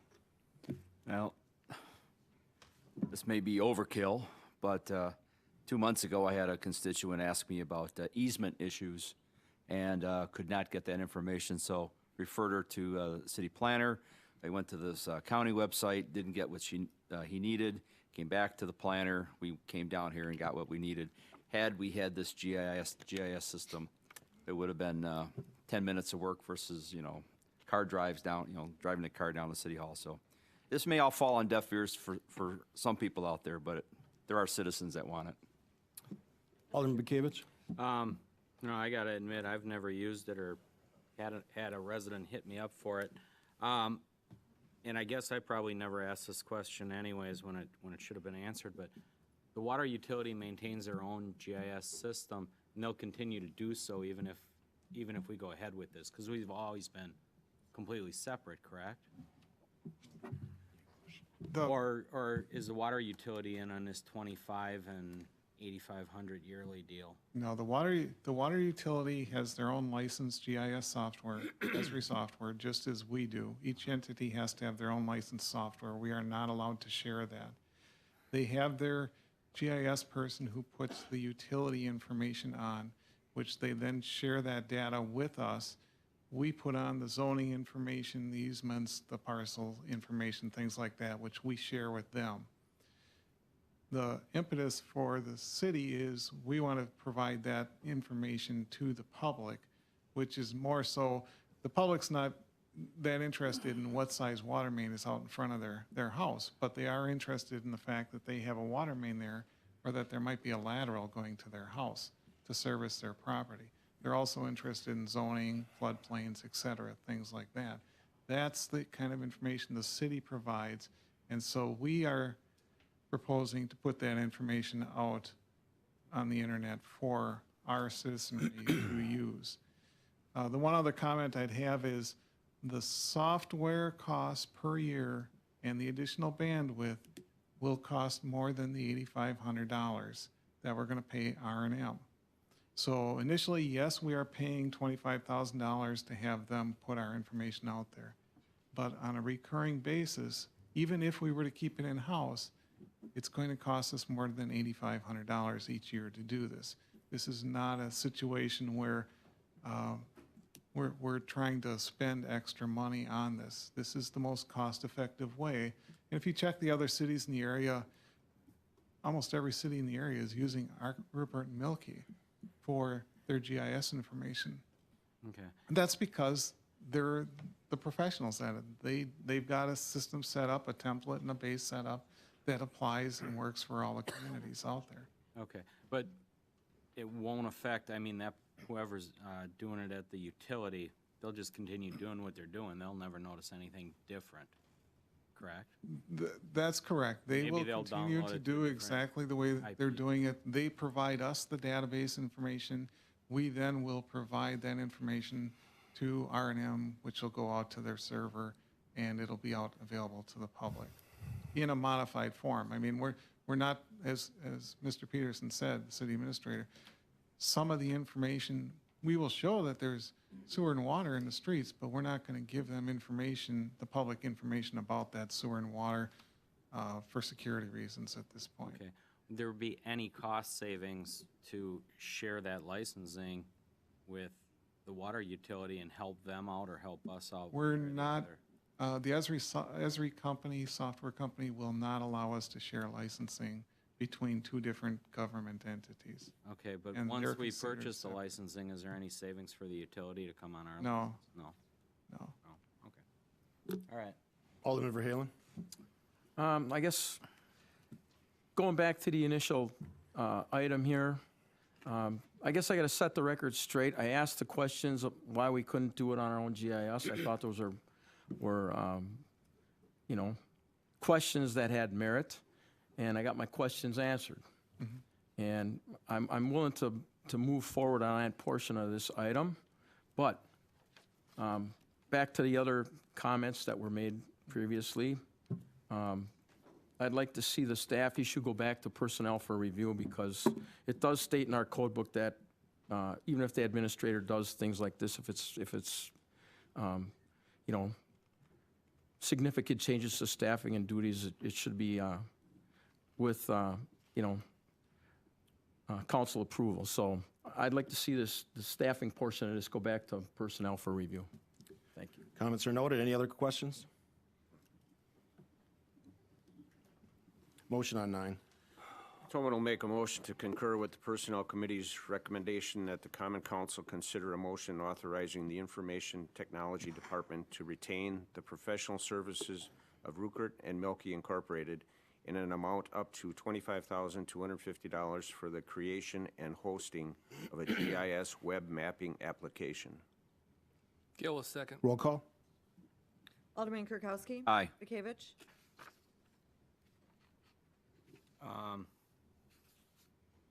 Aye. Verhaelen. A reluctant aye. Toman. Aye. Gale. Aye. Guzekowski. Aye. Item 10 is a motion to rescind the September, actually 10A is a motion to rescind the September 1st, 2015 authorization of the purchase of 3 Sharp MX3140 copiers from Gordon Flesh Company, Inc. in the amount of $22,236. These have to be handled separately, or can we do them together? There'll be separate motions, but same item for discussion. All right, any questions on 10A? I guess the question is, why are we rescinding it? We're rescinding that. The last council meeting, I brought 6 items before you guys, and it was a lot of money. But as I was doing the spreadsheets up for this, and I was working on the copier reports, I reference in here that city staff made an error in the spreadsheet. The city staff was me, so I will take you made an for error. that one. I will take the fall for it. I was putting together the cost per copier, and I fat-fingered the cost on one of the copier bids, and unfortunately, that resulted in a mistake that made the low bidder not apparently the low bidder. So what happened is, after the meeting, I looked at that, I discovered that there was an error on the spreadsheet. And so I contacted the vendor, clarified the pricing that they had to make sure that the error was mine and not theirs. And so then I resubmitted this report, clarified it, cleaned up the message and clarified it. And so it's resulting in a copier bid. It's still on state contract pricing, but it's $3,084 less than the bidder that we awarded to on September 1st. Okay, any questions? Motion. Gail will move to rescind the September 1st, 2015 authorization of the purchase of 3 Sharp MX 3140 copiers from Gordon Flesch Company in the amount of $22,236 and... That would be Sorry. the one motion. That's it. All right, great. Tolman will second. Roll call. Alderman Bekavich. Aye. Verhaelen. Aye. Toman. Aye. Gale. Aye. Guzekowski. Aye. Kirkowski. Aye. Item 10B is a motion to authorize the purchase of 3 Sharp MX 3140 copiers from Office Copying Equipment LTD in the amount of $19,152. Any questions? The low bid. Yes, that is Okay. correct. If no questions, motion on 10B. Gail moves to authorize to purchase the 3 Sharp MX 3140 copies from Office Copying Equipment LTD in the amount of $19,152. Tolman seconds. Roll call. Alderman Verhaelen. Aye. Toman. Aye. Gale. Aye. Guzekowski. Aye. Kirkowski. Aye. Bekavich. Aye. Item 11 is a consideration of resolution number 11647-091515. It approves a sewer project cooperation agreement by and between the City of Oak Creek and Beazer East Incorporated in the 5th District. Anyone speaking on this one? I- City Attorney? I can indicate that we've distributed for the council tonight a signed copy of the sewer project cooperation agreement as signed by Beazer East. This is a result of negotiations with Cannell Aluminum Properties LLC, who is the owner of the property at 9100 South Fifth Avenue. And Beazer East, Inc. is a predecessor entitled to Cannell, and they were under the name of Coppers Company, Inc. So as it relates to environmental contamination on the property, that's the background. So this property has been the subject of considerable environmental investigation and work and many meetings among the city, Cannell, Beazer, and the DNR. There's another meeting scheduled for October 1st regarding the DNR's approval of a remedial action plan. So as part of this construction of Lake Vista Drive, the city, through Wilcom, our contractor, is constructing an additional sanitary sewer extension that would connect to a metropolitan interceptor sewer with MMSD. So in order to connect with the MIS sewer, this line needs to cross the utility corridor at 9170 South Fifth Avenue and then cross the Cannell property. So as a result of this extension, because Beazer had manufactured coal tar, a residual chemical constituent, there's an area that's impacted by this coal tar. So there's additional construction costs that are involved. With this agreement, Beazer has agreed to assume any and all incremental costs as a result of the constructing the sanitary sewer through these impacted soils. So we're recommending approval of this agreement. As I indicated at the outset, it's already been signed by Beazer East. So it's up to you for consideration. I don't know if City Engineer, do you have a comment? Yes, this is for the sanitary sewer that's serving the Lake Vista South development, and it's being constructed under the Lake Vista Drive project. As the city attorney mentioned, Wilcom Excavating and Grading is doing that work. The sewer has been installed recently. I think they are just doing some final testing on it before it's finally accepted. But basically, the gist of these this agreement with Beazer has to do with a redesign of the alignment to best fit through the known contamination areas. Additional measures that were needed to take health and safety-wise for the crews completing the work, environmental monitoring, basically, and additional engineering costs. So these costs are currently being enumerated. Don't have that final number at this point, but they could be fairly substantial. Okay, questions? Alderman Kirkowski. Just so that there's no issue with typos in there, the Beazer draft has Coppers with a K, but the report has Coppers with a C. Just wanted to make sure that the draft is the correct one with a K. I don't want any issues down the road with the C versus a K. Comments are noted. Okay. Any other questions or comments? Alderman Bekavich. Mike, this particular property, I mean, they're running a sewer through for obvious reasons, but the way you describe the land, this is probably one of them areas that won't get developed either way. Well, the connection point is actually on the canal property. The sewer itself then crosses to the south across that property that the access road down to the utilities water intake building is in, and then continues south onto the former DuPont property and continues south, which is going to serve that initial building at the park project, and then continue further south. Okay, so development could happen then. Oh yes, absolutely. This line is a 20-inch diameter sanitary sewer, so that line has a lot of capacity and could and eventually will serve a large portion of the southeast part of the city. Okay, thanks. Alderman Twellman. Mike, you said there weren't any hard numbers yet, but is there a ballpark that is Beazer signing off on something that they don't know what it's going to cost them, or how is that working? I would say that they probably have an idea in their head, and we've got an idea. I don't know if is it prudent to put that number out there at this point. I mean, I can give it a ballpark number, and that would probably be about $75,000. Okay, all right, that's good enough. Thank you. Any other questions or comments? Motion on 11. It's listed in the report as District 5, but it's 4. But Fourth on the district. back of the resolution, it is 4. So just Okay. for clarification, Tolman will make a motion to approve resolution number 11647, a resolution approving a sewer project cooperation agreement by and between the City of Oak Creek and Beazer East, Inc. Kirkowski will second. Roll call. Alderman Toman. Aye. Gale. Aye. Guzekowski. Aye. Kirkowski. Aye. Bekavich. Aye. Verhaelen. Aye. Item 12 is a consideration of a motion to concur with the Personnel Committee's recommendation and authorize one additional full-time administrative support position with the approved 2015, within the approved 2015 budget.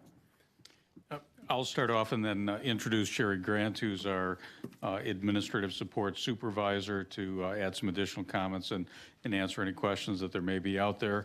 As the background indicates, this issue did go to Personnel Committee, which recommended to the council that they approve the request for an additional full-time position within the existing 2015 budget for the administrative support personnel.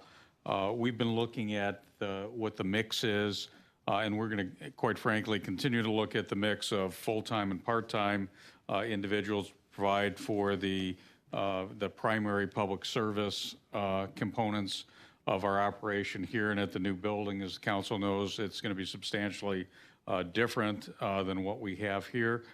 This would try to get the numbers right. It would add one additional full-time individual to the support positions, going from 5 to 6. And then we currently have, is it 5 part-timers? 5 part-time positions.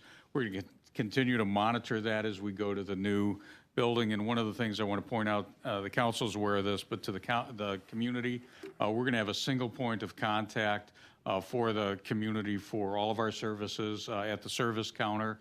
We expect to be servicing or staffing that counter initially with 2 individuals on an ongoing basis. We have in kind of a back office support central area where phone calls are going to be coming in. We believe we're going to be staffing that with 2 individuals to start out with, and then we have kind of a back office operation where the rest of the staff will appear, as well as the second floor. Sherry will get into some more detail about that, but I think the important thing is this is within our existing dollars, and that was part of the long-term plan that we had. As we're cycling some of our full-time individuals out, we're bringing new individuals in at lower rates. That's some of the ways we can do this, so. Good evening. Some of the actions that I have taken in analyzing whether or not we have enough staff currently included reviewing historical documents for the organization of the administrative assistant group, and I believe that took place in 2012 and was worked with several department heads and went to the personnel committee a couple years ago when they developed the plan. I also analyzed the tasks that are supported by the administrative assistants currently with all of the different departments, analyzed staffing needs to perform the necessary job functions of those different departments, discussed high volume times with various department directors, and considered the new operating layout of the Civic Center.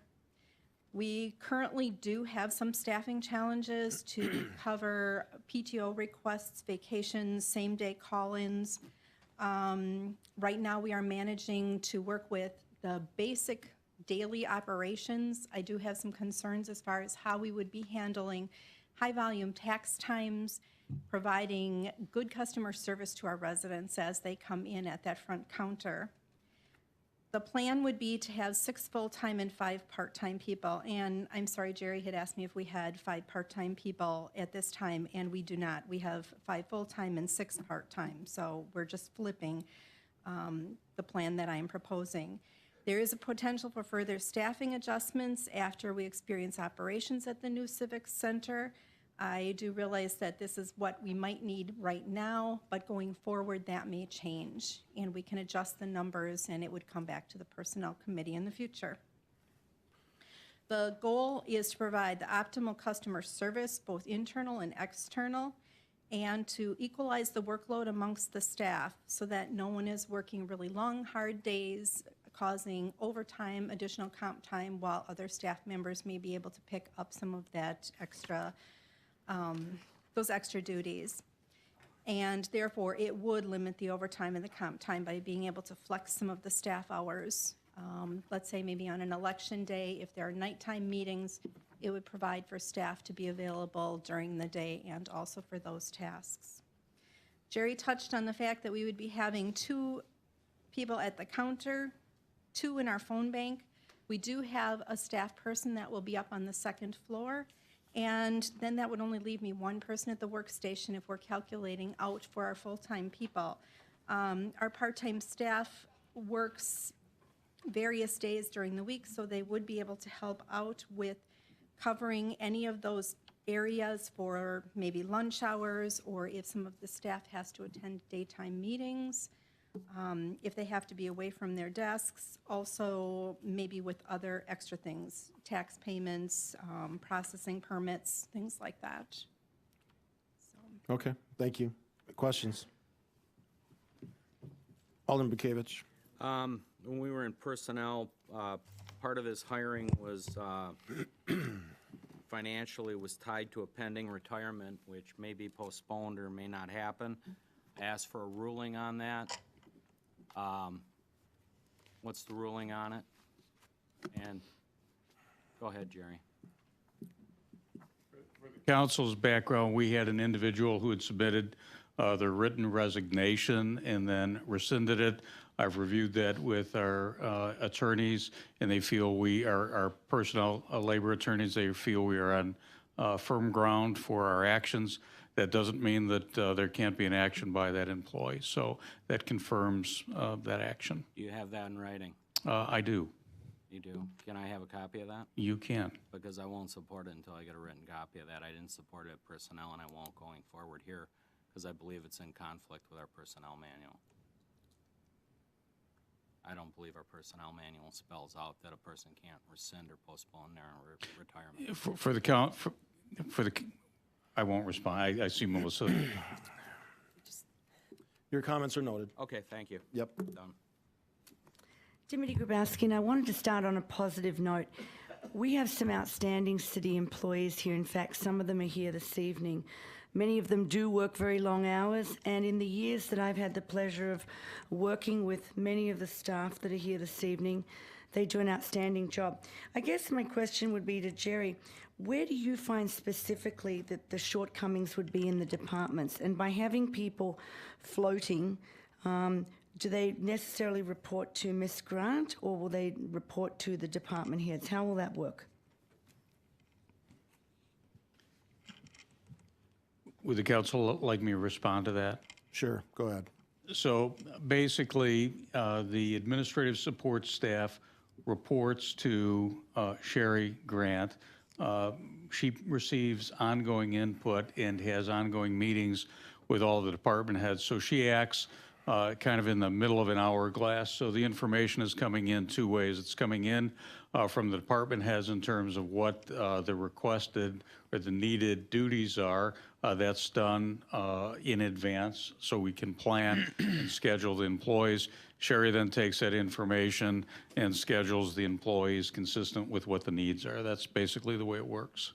Okay, and my other question, and I don't know if Melissa would answer that or if this would not be legal. If that person with the pending retirement, should that not come to fruition, how would that be? Probably shouldn't talk about it. Okay. At this juncture. Sure, I understand. Kowski. I understand. Okay, thanks very much. Thank you. Other questions?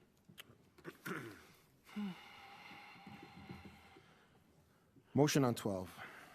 So I'm going to make a motion to concur with the Personnel Committee recommendation to authorize one additional full-time administrative support position within the approved 2015 budget. Gale will second. Roll call. Alderman Gale. Aye. Guzekowski. Aye. Kirkowski. Aye.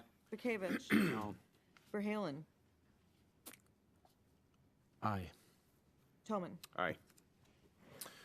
All right, item 13 is a consideration of a motion to concur with the mayor's reappointments as follows. Board of Health, 3-year term to expire 9/2018, Jose Avila. And on the Water and Sewer Utility Commission, a 5-year term to expire 9/2020, Gerald Willie. Any questions? Motion? Gale will move to concur with the mayor's reappointments as follows. A, Board of Health, 3-year term to expire 9/2018, Jose M. Avila. B, Water and Sewer Utility Commission, 5-year term set to expire September 2020, Gerald Willie. Kirkowski will second. Roll call? Alderman Guzekowski. Aye. Kirkowski. Aye. Bekavich. Aye. Verhaelen. Aye. Toman. Aye. Gale. Aye. Item 14 is a motion to approve the vendor summary report in the amount of $3,145,000 and $3,145,111.22. Finance Director is here to answer any questions. Do we have any questions? We have a very large request for you tonight. If you look at your summary report, I believe on my quick count, we have about 4 items that are non-construction or non-project related. This is September. This is when we get heavy bills from our contractors, and we are moving as quick as we can to get those out. Alderman Kirkowski. This is probably for Mike. With the Stark Asphalt, the road improvements this year went a little better than last year with the problems they had with concrete and stuff like that. Anything to report? Yes, definitely. Last year, actually, we didn't have a full road project due to the high bid prices. If you recall, then we retained that money and that funding went out for a larger project this year, which was one of the largest projects that we've done. Although I do recall last year this time the contractors were grappling with the cement shortage. But definitely the projects went smoother. The contractor did an excellent job. They took it upon themselves to get notices out to the affected properties, and we're quick to clean up their daily operations. And if you recall what we had 2 years ago, we really had to get after the contractor. He had stockpiles of debris everywhere. So a lot smoother. Real happy with the finished product, and I think we had a successful year on that project. Thank you. Alderman Bekavich. This is nothing you guys can pull up now, but specifically at budget last year, we were gonna try to track our legal costs and try to keep it down. And I'm just wondering, we were supposed to get quarterlies on year-to-dates on Bueller, Vetter, Bucama.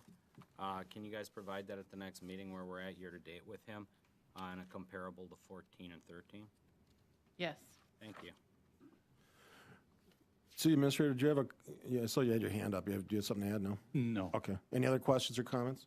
Mayor, I just point out. Go ahead. Item number 9 is related to another item further on in the agenda, so it looks unusual, but it is related to something else later in the agenda, so. Okay, noted. If no other questions or comments, motion on 14. Gail, move to approve the vendor summary report in the amount of $3,145,111.22. Kirkowski will second. Roll call. Alderman Kirkowski. Aye. Bekavich. Aye. Verhaelen. Aye. Tolman. Aye. Gale. Aye. Guzekowski. Aye. Moving on to police, we have 3 items. Item 15 is a consideration of a motion to approve the proposed annual agreement for school resource officer services for the 2015-2016 school year. Captain Anderson's here to answer any questions, if you have some. And I believe the arrangement is the school district and the city pay 50/50 on the school resource officers. Okay. Any questions? Alderman Bekavich. I gotta ask him when he sat through the whole thing. How many years have we been participating in this program? You got to come up if you're going to talk.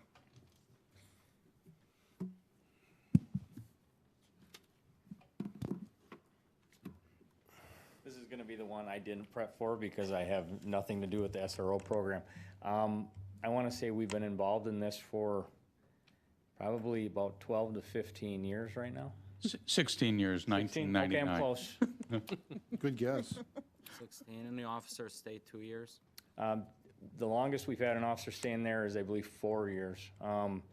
It's a 3-year turn, and then they can get 1 more year in there if there's some contractual things with it.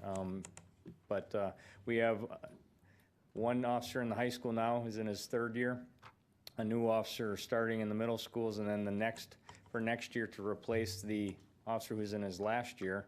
We already have that officer trained, so he'll start filling in for vacations and that with the upcoming school year. Does the officer toggle between the 2 middles? Yes, and also helps cover on days of high volume at the high school. Oh, didn't know that. Thank you. Yes. Any other questions? Motion on 15. Gail will move to approve the proposed annual agreement for school resource officer services for the 2015-16 school year. Guzekowski will second. Roll call. Alderman Bekavich. Aye. Verhaelen. Aye. Tolman. Aye. Gale. Aye. Guzekowski. Aye. Kirkowski. Aye. Item 16 is a motion to approve and authorize the police department's purchase of 16 Motorola APX 7000 portable radios with programming and accessories from Baycom Inc. at a total cost of $58,348. Go ahead. Just a comment, I think this is year 4 of a 5-year program that has been planned and budgeted for, part of the CIP, CEP program every year. Costs have come in just about at budget. I think it's a little bit over, and police departments had indicated that they'll take the additional $349 out of their radio equipment line item. So they'll have to supplement the capital with that. So this is necessary because of the changes from, where's Caesar when I need him, to go from, is it digital? Analog to digital. 2 guys are ready to jump to your. I see that, and they know I need a lot of help there. Yeah. Any questions on that? Yeah, I am. No, just no. No, I'm a paper and pencil guy. Mayor, afraid that we have purposely spread this over 5 years to make the shockingly high impact of it a little easier to tolerate, but it is a mandated cost that we had no say in the matter. So That's correct. Okay, motion on 16. Gail will move to approve and authorize the police department's purchase of 16 Motorola AXP 7000 portable radios with programming and accessories from Baycom Inc. at a total cost of $58,348. Guzekowski will second. Roll call. Alderman Verhaelen. Aye. Toman. Aye. Gale. Aye. Guzekowski. Aye. Kirkowski. Aye. Bekavich. Aye. Item 17 is a consideration of a motion to approve and authorize the police department's purchase of a 10-print live scan fingerprint system for the department's booking area from ID Networks, Inc. at a cost of $17,990. Questions? Captain, what's going on? This went through the CEPs. It was approved there. The problem with our current system in 2002, we've had that one. The company no longer, it never went past XP for the operating system. And so it did not consider Wisconsin a high priority state at that time to fix. So our live scan has to be able to read to the state. We needed to upgrade the equipment. I didn't come forward earlier in the year because IT's been pretty much overwhelmed, but we need to get this approved. So it's actually about $1,000 less than what the original bid was because we waited a little bit. So, but it's the fingerprint system that we use, and we transmit everything to the state whenever we process our prisoners. Okay, good explanation. Alderman Kirkowski? Answered, thank you. All right, any other questions? Not a motion on 17? Gail move to approve and authorize the police department's purchase of a 10-print live scan fingerprint system for the department's booking area from ID Networks, Inc. at a cost of $17,990. Guzekowski, a second. Roll call. Alderman Toman. Aye. Gale. Aye. Guzekowski. Aye. Kirkowski. Aye. Bekavich. Aye. Verhaelen. Aye.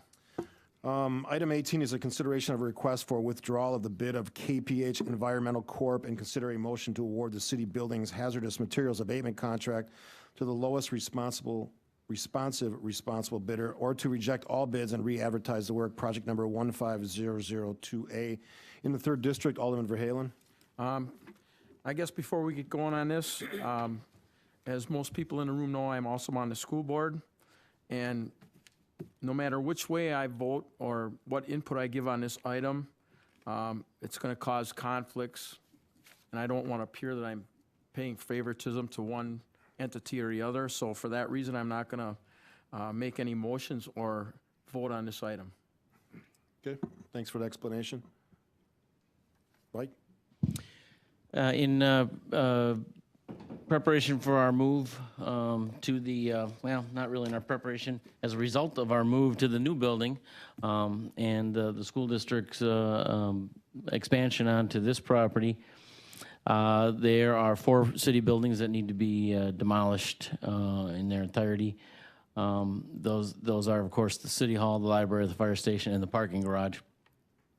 And in preparation of the demolition work, there is a need to abate hazardous materials.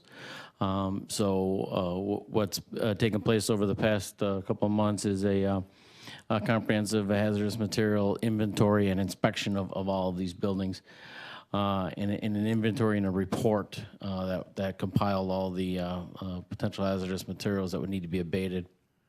That was basically served as the scope for a contract that went out to bid. We received those bids in late August. And what you have here before you are the 5 bids received. So if you take a look at it, KPH Environmental is the apparent low bidder, substantially less than the second lowest bidder. They're at 121. Basically, what we're seeing in these bids, a couple of things. The low bid was substantially low. The high bid was substantially high, and then 3 in the middle that were, I guess, fairly more competitive. So what we did was we checked out KPH Environmental. We called them and talked to them. We got actually positive results from that correspondence. Until last Thursday, I got a call from KPH Environmental. Different person that I had talked to just a couple of days prior, who indicated a strong desire to withdraw their bid due to what he termed a clerical error in their bid. And so based on that, staff talked and basically formulated this this council report, basically with a recommendation that withdrawal be approved. Okay. Then, of course, the next action would be to decide how to proceed. Questions from the council? City Administrator. One of the things I want to point out in discussing this, City Attorney Mike and myself discussed this. I asked Mike to correspond with all of the bidders to let them know that this item was going to be on the agenda in case any of them had any input, because I think, as you see, once we get into that, there's different opinions that you can have in different ways we can go. So we wanted to make sure everybody had the opportunity to speak if they had anything to say. So I believe we have some of, but perhaps not all of the bidders here, but we did afford all of them the opportunity to come here and speak to the issue if they wanted to. Thought that was important. And we have a representative from one of the groups? I see one bidder in the audience. Okay. Mayor, if I might. Go ahead, City Attorney. I can present some additional background that might be helpful to the council in terms of it. I think that our city engineer and city administrator teed it up perfectly. In terms of what's before you are two issues. One is consideration regarding the withdrawal of the bid of KPH Environmental. They submitted a timely bid. They're now seeking to withdraw that bid. They submitted a bid bond for 5% of the bid amount, consistent with our bidding requirements.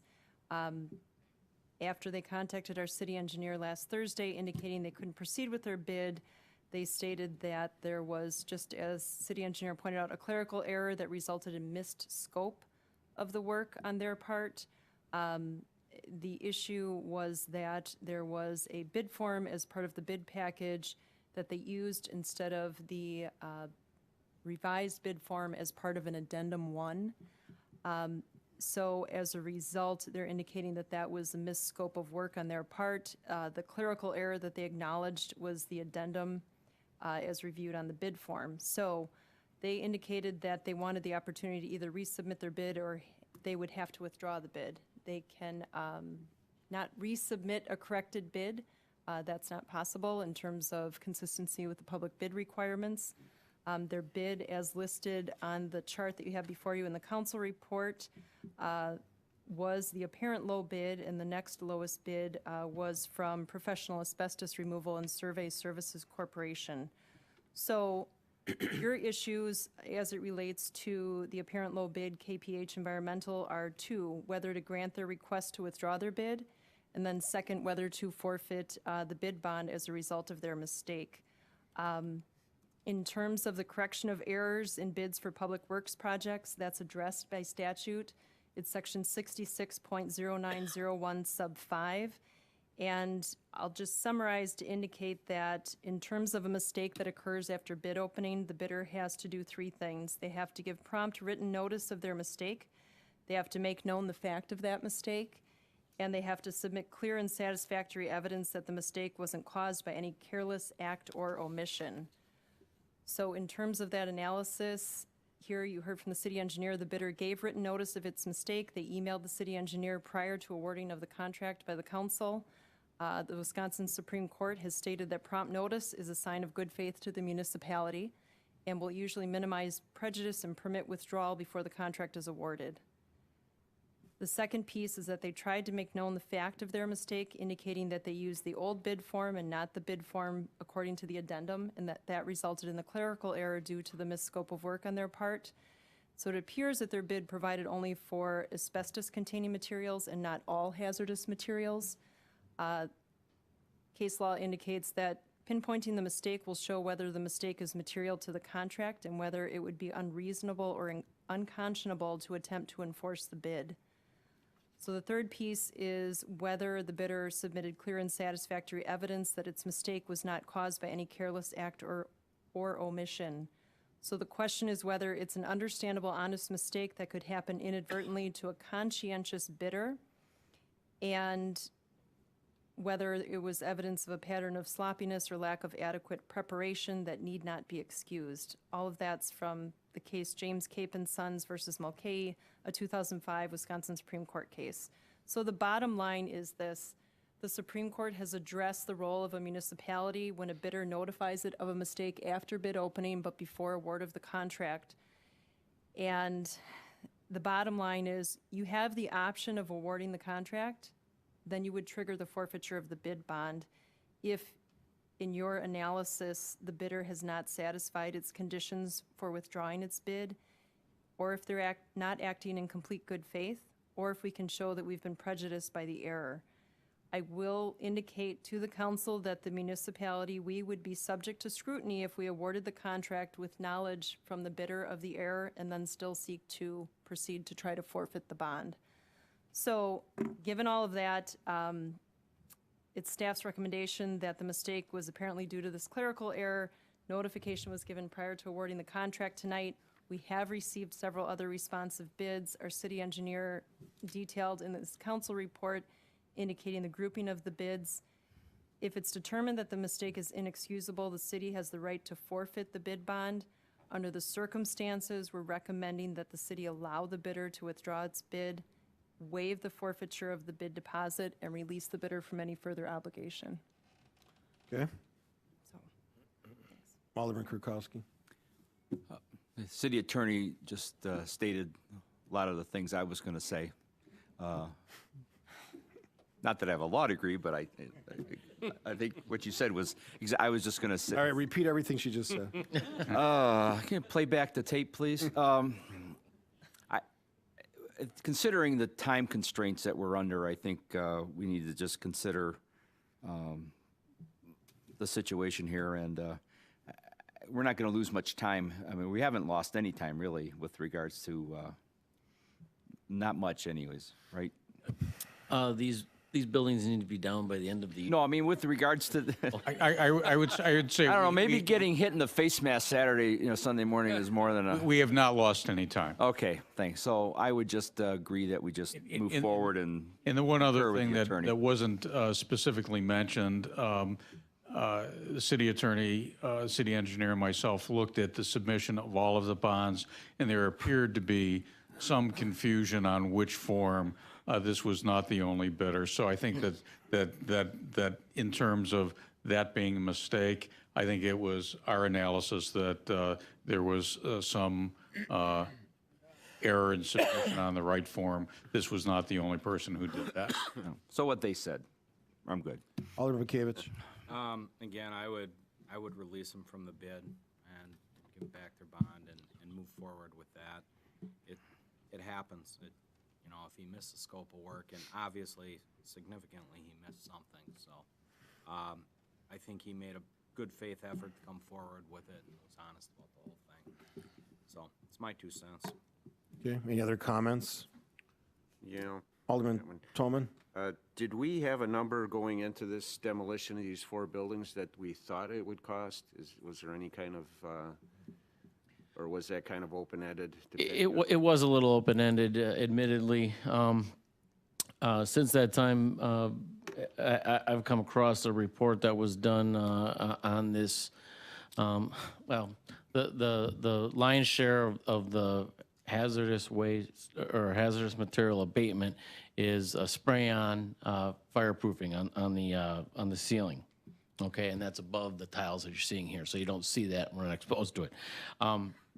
But at any rate, this was known. There was a report back in '93 that had an estimate on what it would take to abate that at that time, and that number is more in line with this middle of the pack here. So we're talking 22 years ago. Just on one building, you're saying? Excuse me? Just on one building? Just the one building for the asbestos. Wow. So Okay. it's very extensive effort on the like they call it an asbestos scrape. Okay, so if we release the bond, and we're not, I think you answered this before, we're not compromising ourselves moving forward on this time frame. What if we start the process all over again? Would that affect the time frame? It would. We would probably lose at a minimum of about 10 days. And when we're talking 5 weeks to do the abatement work, that's significant. All right. Okay. Thank you. Alderman Guzekowski. You know, it's not, we can't overcome it, but we would have to change some things on the end of the agreement with the school district. Alderman Guzekowski. I agree with some of the things Alderman Tolman was saying. I do think also we should release them from the bond. I don't feel that we necessarily should go for the lowest bid here next in line. My thought would be to consider rebidding. Thanks. Alderman Gale. Yeah, I'd concur. I think that the evidence has shown that probably the bid was in fact given under somewhat dubious probably assumptions, but I'd be worried about rebidding the process. I think we'd be competing against ourselves a little bit if we actually went out and rebid, especially given some of the commentary that we just heard from the city engineer for what potential costs were 20 years ago. And given the time frame, I think we'd be better off allowing the bid to be withdrawn and going to the next lowest responsible bidder, assuming that PARS has proven to be a reliable contractor. Maybe Dan or Mark is involved in this kind of work with me, have a little insight of how that typically. I've done very little asbestos work, but No, I'm talking nothing in the scope of this. I'm talking contracting bid stuff. If there's Yeah, I'll weird play stuff. button so it's official. But no, the only thing I was worried about at the beginning of this item was, like I said, I'm on a school board. We had some discussion based on what was on our agenda tonight, last night in closed session, and like I said, I can't, in good conscience, say what I'd recommend doing one way or the other, because on one end, it costs the city extra money by taking it the way higher bid, and on the other end, it costs the school board or the school district money on the tail end, because, you know, the schedule for constructing a new school on this site is gonna be possibly thrown all up in a conundrum. So, you know, I don't wanna show that I'm showing favoritism either way, and I hate to be stuck in the middle of it, but I am. Understood. Alderman Bekavich. Again, I don't take a position on any one contractor versus another, given my position. I will tell you, when it comes to abatement, though, it's a very technical, very tedious task. It's regulated highly by the state. You have to have licensed people do it, or I should say certified, trained people to do it. Has to be abated in a certain way, and everything has to go to a certain landfill. So I'm sure any of these contractors that bid it are familiar with it, or they wouldn't have tackled a job this size. Danny, have you come across that where you've seen bids withdrawn and folks reattack how that's done? Have you Yeah, I've prayed some of my bids would get redrawn. No, I mean, but no. Is it typically you go and rebid, or is it typically you just take the next one? You know, it really depends. Sometimes if it ain't within scope of budget, they throw the whole thing out, put it on hold. It really depends on the timeline. If you're in a situation where, similar to what we are, where the buildings have to be gone, time's of the essence. So So as long as the cost is ballparkish, it's. you know, that's relative. That would really be up to I would lean on Mike for that recommendation. Mike, any concern about the next lowest responsive bidder? I don't have any concerns. I've spoken with them. They're located in Brookfield. They've been around for a good long time. 1988, they started business. So that's about it from what I know from them. But all of the contractors that submitted bids, I had contact with them in the bidding process. We had a pre-bid meeting. I didn't get really a bad feeling from any of them. They all asked good questions and had really some good comments on the project. So. Okay, and they're all qualified and certified in this area. Okay. What do you want to do on a motion? Gail will make a motion then to authorize the withdrawal of the bid of KPH Environmental Corp. and award the city sorry? Sorry, if I might. Yeah, if you want to clarify, that's more than welcome. Sounds like it would be a motion to accept withdrawal of the bid of KPH Environmental and not forfeit the bid bond. Okay. So noted. I think the Or so no moved. forfeiture of the bid bond was the incremental information there. That's your motion? All right, so we're separating this out to two, okay. Oh, so we're going to do it in two pieces? Okay. All right, yeah. All right. Tolman second. All right, Tolman seconds, roll call.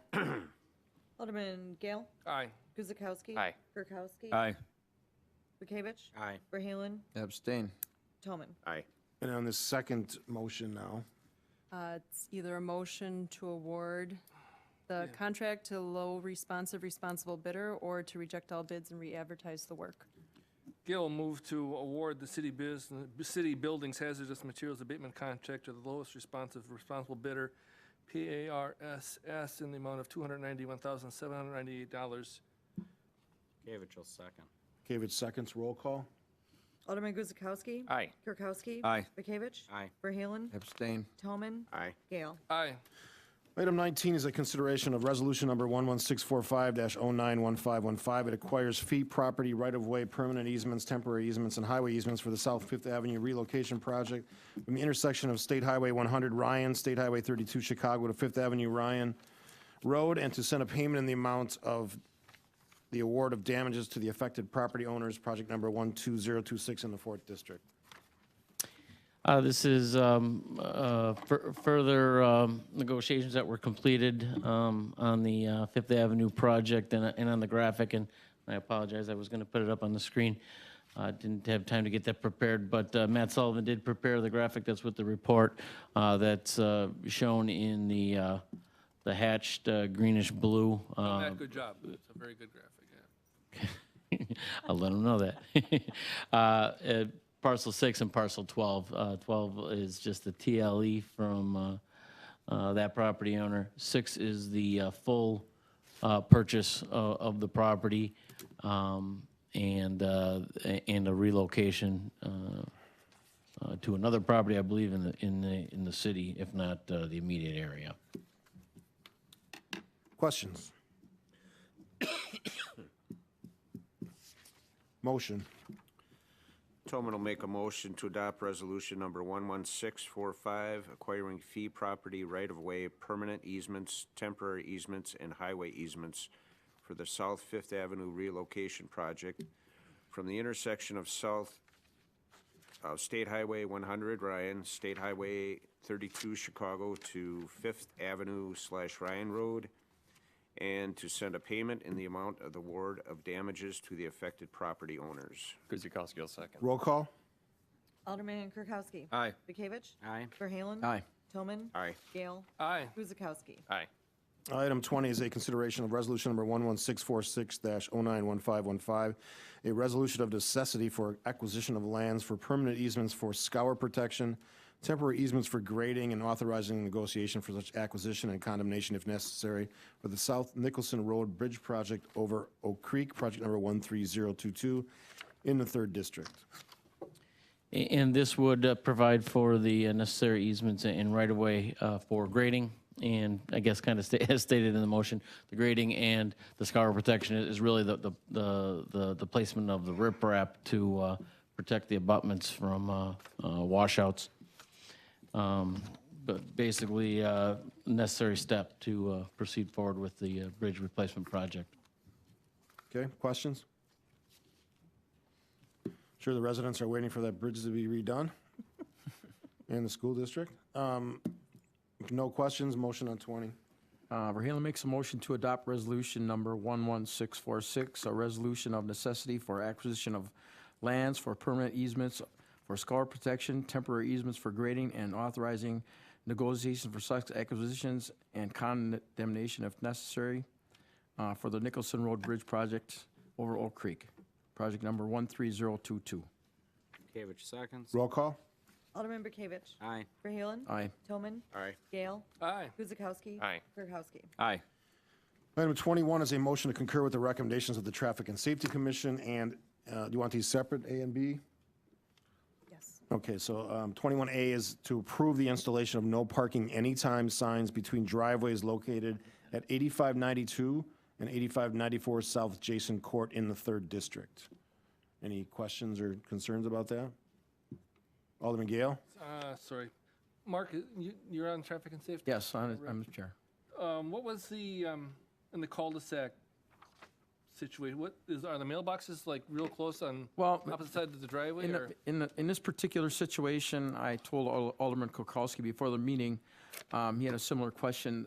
The cul-de-sac up there is real narrow and tight, and from what I understand, the residents that requested are the first two that are on the cul-de-sac when you go around to the right, and they have trouble if somebody parks a car right there, they don't get their mail delivered, and other things happen. Garbage can't be collected because the driveways are really tight together in that area, so there's two signs that are going to be placed with arrows pointing either direction so nobody can park between those two driveways. The rest of the cul-de-sac remains the same. You can still park, so it widens out as you go around the other way. Is this cul-de-sac, is it significantly different than the rest of them in the city? It's longer and more narrow, I guess. It doesn't have the Yeah. same. Because, I mean, there's no same shortage of radius. cul-de-sacs around. And Yeah, it's an older subdivision, so the radius is a little bit All right. different. Any other questions? Motion on 21A. Verhaelen makes a motion to concur with the recommendations of traffic and safety for item A to approve the installation of no parking anytime signs between driveways located at 8592 and 8594 South Jason Court. Kirkowski will second. Roll call. Alderman Verhaelen. Aye. Tolman. Aye. Gale. Aye. Guzekowski. Aye. Kirkowski. Aye. Bekavich. Aye. And 21B is the modification to eastbound pavement markings on East Drexel Avenue from 450 feet east of South Hall Avenue to South Verdev Drive in the First District. Questions? City Engineer? I could maybe just elaborate on this, that the request came in, and from what Matt Sullivan is telling me, it initiated with Street Department with their observations of what traffic is doing, and I guess what is happening is you've got two eastbound lanes on Drexel as vehicles then cross Howell and continue to the east. They are pavement markings and signage currently have them merging fairly quickly to one lane, and then as it's approaching the right-hand turn down Verdev to that subdivision, then it's dropping them to a right turn lane for vehicles making that movement. This would be just basically no actual widening of lanes, but it would be a reconfiguration of the pavement markings and signage such that those two lanes would remain in place. The far right turn lane, the far right lane, I guess, would then become a right turn only. Basically what that is it's giving vehicles that are in that right lane a greater distance to make the decision that I need to get over to the left lane and continue eastbound on Drexel. Okay. Alderman Kirkowski? Mike, east of Verdev, is there going to be then the lane markings to have people merge back over then? Yes, that would that parking lane would still be painted off, demarcated as not a through lane. Okay. Anything? Alderman Bekavich? I'd like to say kudos to the street department. It's much needed over there, actually. I travel that quite a bit, and that was just a great description. A lot of confusion there with people in the right lane, so. Yep. Good point. Any other questions? Motion on 21B. Verhaelen makes a motion to concur with the recommendations of traffic and safety for item B, modifications of eastbound pavement markings on East Drexel Avenue from 450 feet east of Hall Avenue to South Verdev Drive. Second. Seconded by Alderman Bekavich. Roll call. Alderman Tolman. Aye. Gale. Aye. Guzekowski. Aye. Kirkowski. Aye. Bekavich. Aye. Verhaelen. Aye. Licensing, Alderman Kirkowski. The License Committee did not meet prior to the council meeting. Tentative recommendations are as follows. Item 22, Kirkowski will make a motion to grant an operator's license to the following 8 individuals listed on the agenda. Favorable background reports received. Gale will second. Roll call. Alderman Gale. Aye. Guzekowski. Aye. Kirkowski. Aye. Bekavich. Aye. Verhaelen. Aye. Tolman. Aye. Interesting to note, those are all from the new Quick Trip. Which opens the 24th at 5 a.m. Yeah, There you go. that was a quick build. All right, item 23. Kirkowski make a motion to grant a change of agent to the Noodle Shop Company, Colorado, Inc., DB. Oh, we guess that Amber Alert. That's an Amber Alert. Yeah. Wow. Wow. Okay, go ahead. Okay, I'm sorry. Kirkowski make a motion to grant a change of agent to the Noodle Shop Company, Colorado Inc., DBA Noodles and Company, from Grant Ehlert to Jason Delmore, W237S8060 Highland Drive, Big Bend. Favorable background report received. Gale seconds. Roll call. Alderman Guzekowski. Aye. Kirkowski. Aye. Bekavich. Aye. Verhaelen. Aye. Tillman. Aye. Gale. Aye. 24. 24, Kirkowski will make a motion to grant a change of agent to Apple Hospitality Group, LLC, DBA Apple's Neighborhood Grill and Bar, 7135 South 13th Street, from Jacob Woods to Ryan Sell, 3711 West Birchwood Avenue, Milwaukee. Favorable background report received. Gale will second. Roll call. Alderman Kirkowski. Aye. Bekavich. Aye. Verhaelen. Aye. Tillman. Aye. Gale. Aye. Guzekowski. Aye. And 25. Kirkowski will make a motion to grant a reserved Class B combination license to the Char Grill, Inc., DBA The Charcoal Grill and Rotisserie, Jeffrey Marsh, Agent, 111 West Ryan Road, with issuance subject to sanitarian and inspection department approvals and issuance of an occupancy permit. Favorable background report received. That's a new business. Yeah, Verhaelen seconds. How do we get them, Doug? We got lucky, or what? What was the story there? They're moving in. Charcoal Grill, what's the story, Doug? Airtime bank. We met with an architect and I guess the franchisee, for lack of a better term, were to express some interest in locations in Oak Creek, and that was one of the corners that offered some high traffic, high visibility, and it just so happened that the numbers worked for them in that location. So hopefully we'll have something, modifications coming to the Plan Commission in October. When are they looking to be in? Spring? That'd be my guess. I'm not sure how extensive the interior modifications are going to be, which would allow, which would dictate it, the opening date. Okay, any other questions? Did we get a Roll call. roll call? Alderman Bekavich. Aye. Verhaelen. Aye. Tillman. Aye. Gale. Aye. Guzekowski. Aye. Kirkowski. Aye. Motion to adjourn. Kirkowski will make a motion to adjourn. Okay, seconds. Roll call? Alderman Verhaelen. Aye. Tillman. Aye. Gale. Aye. Guzekowski. Aye. Kirkowski. Aye. Bekavich. Aye. Thank you for watching. We'll see you next Tuesday at the Plan Commission meeting. Thanks for watching.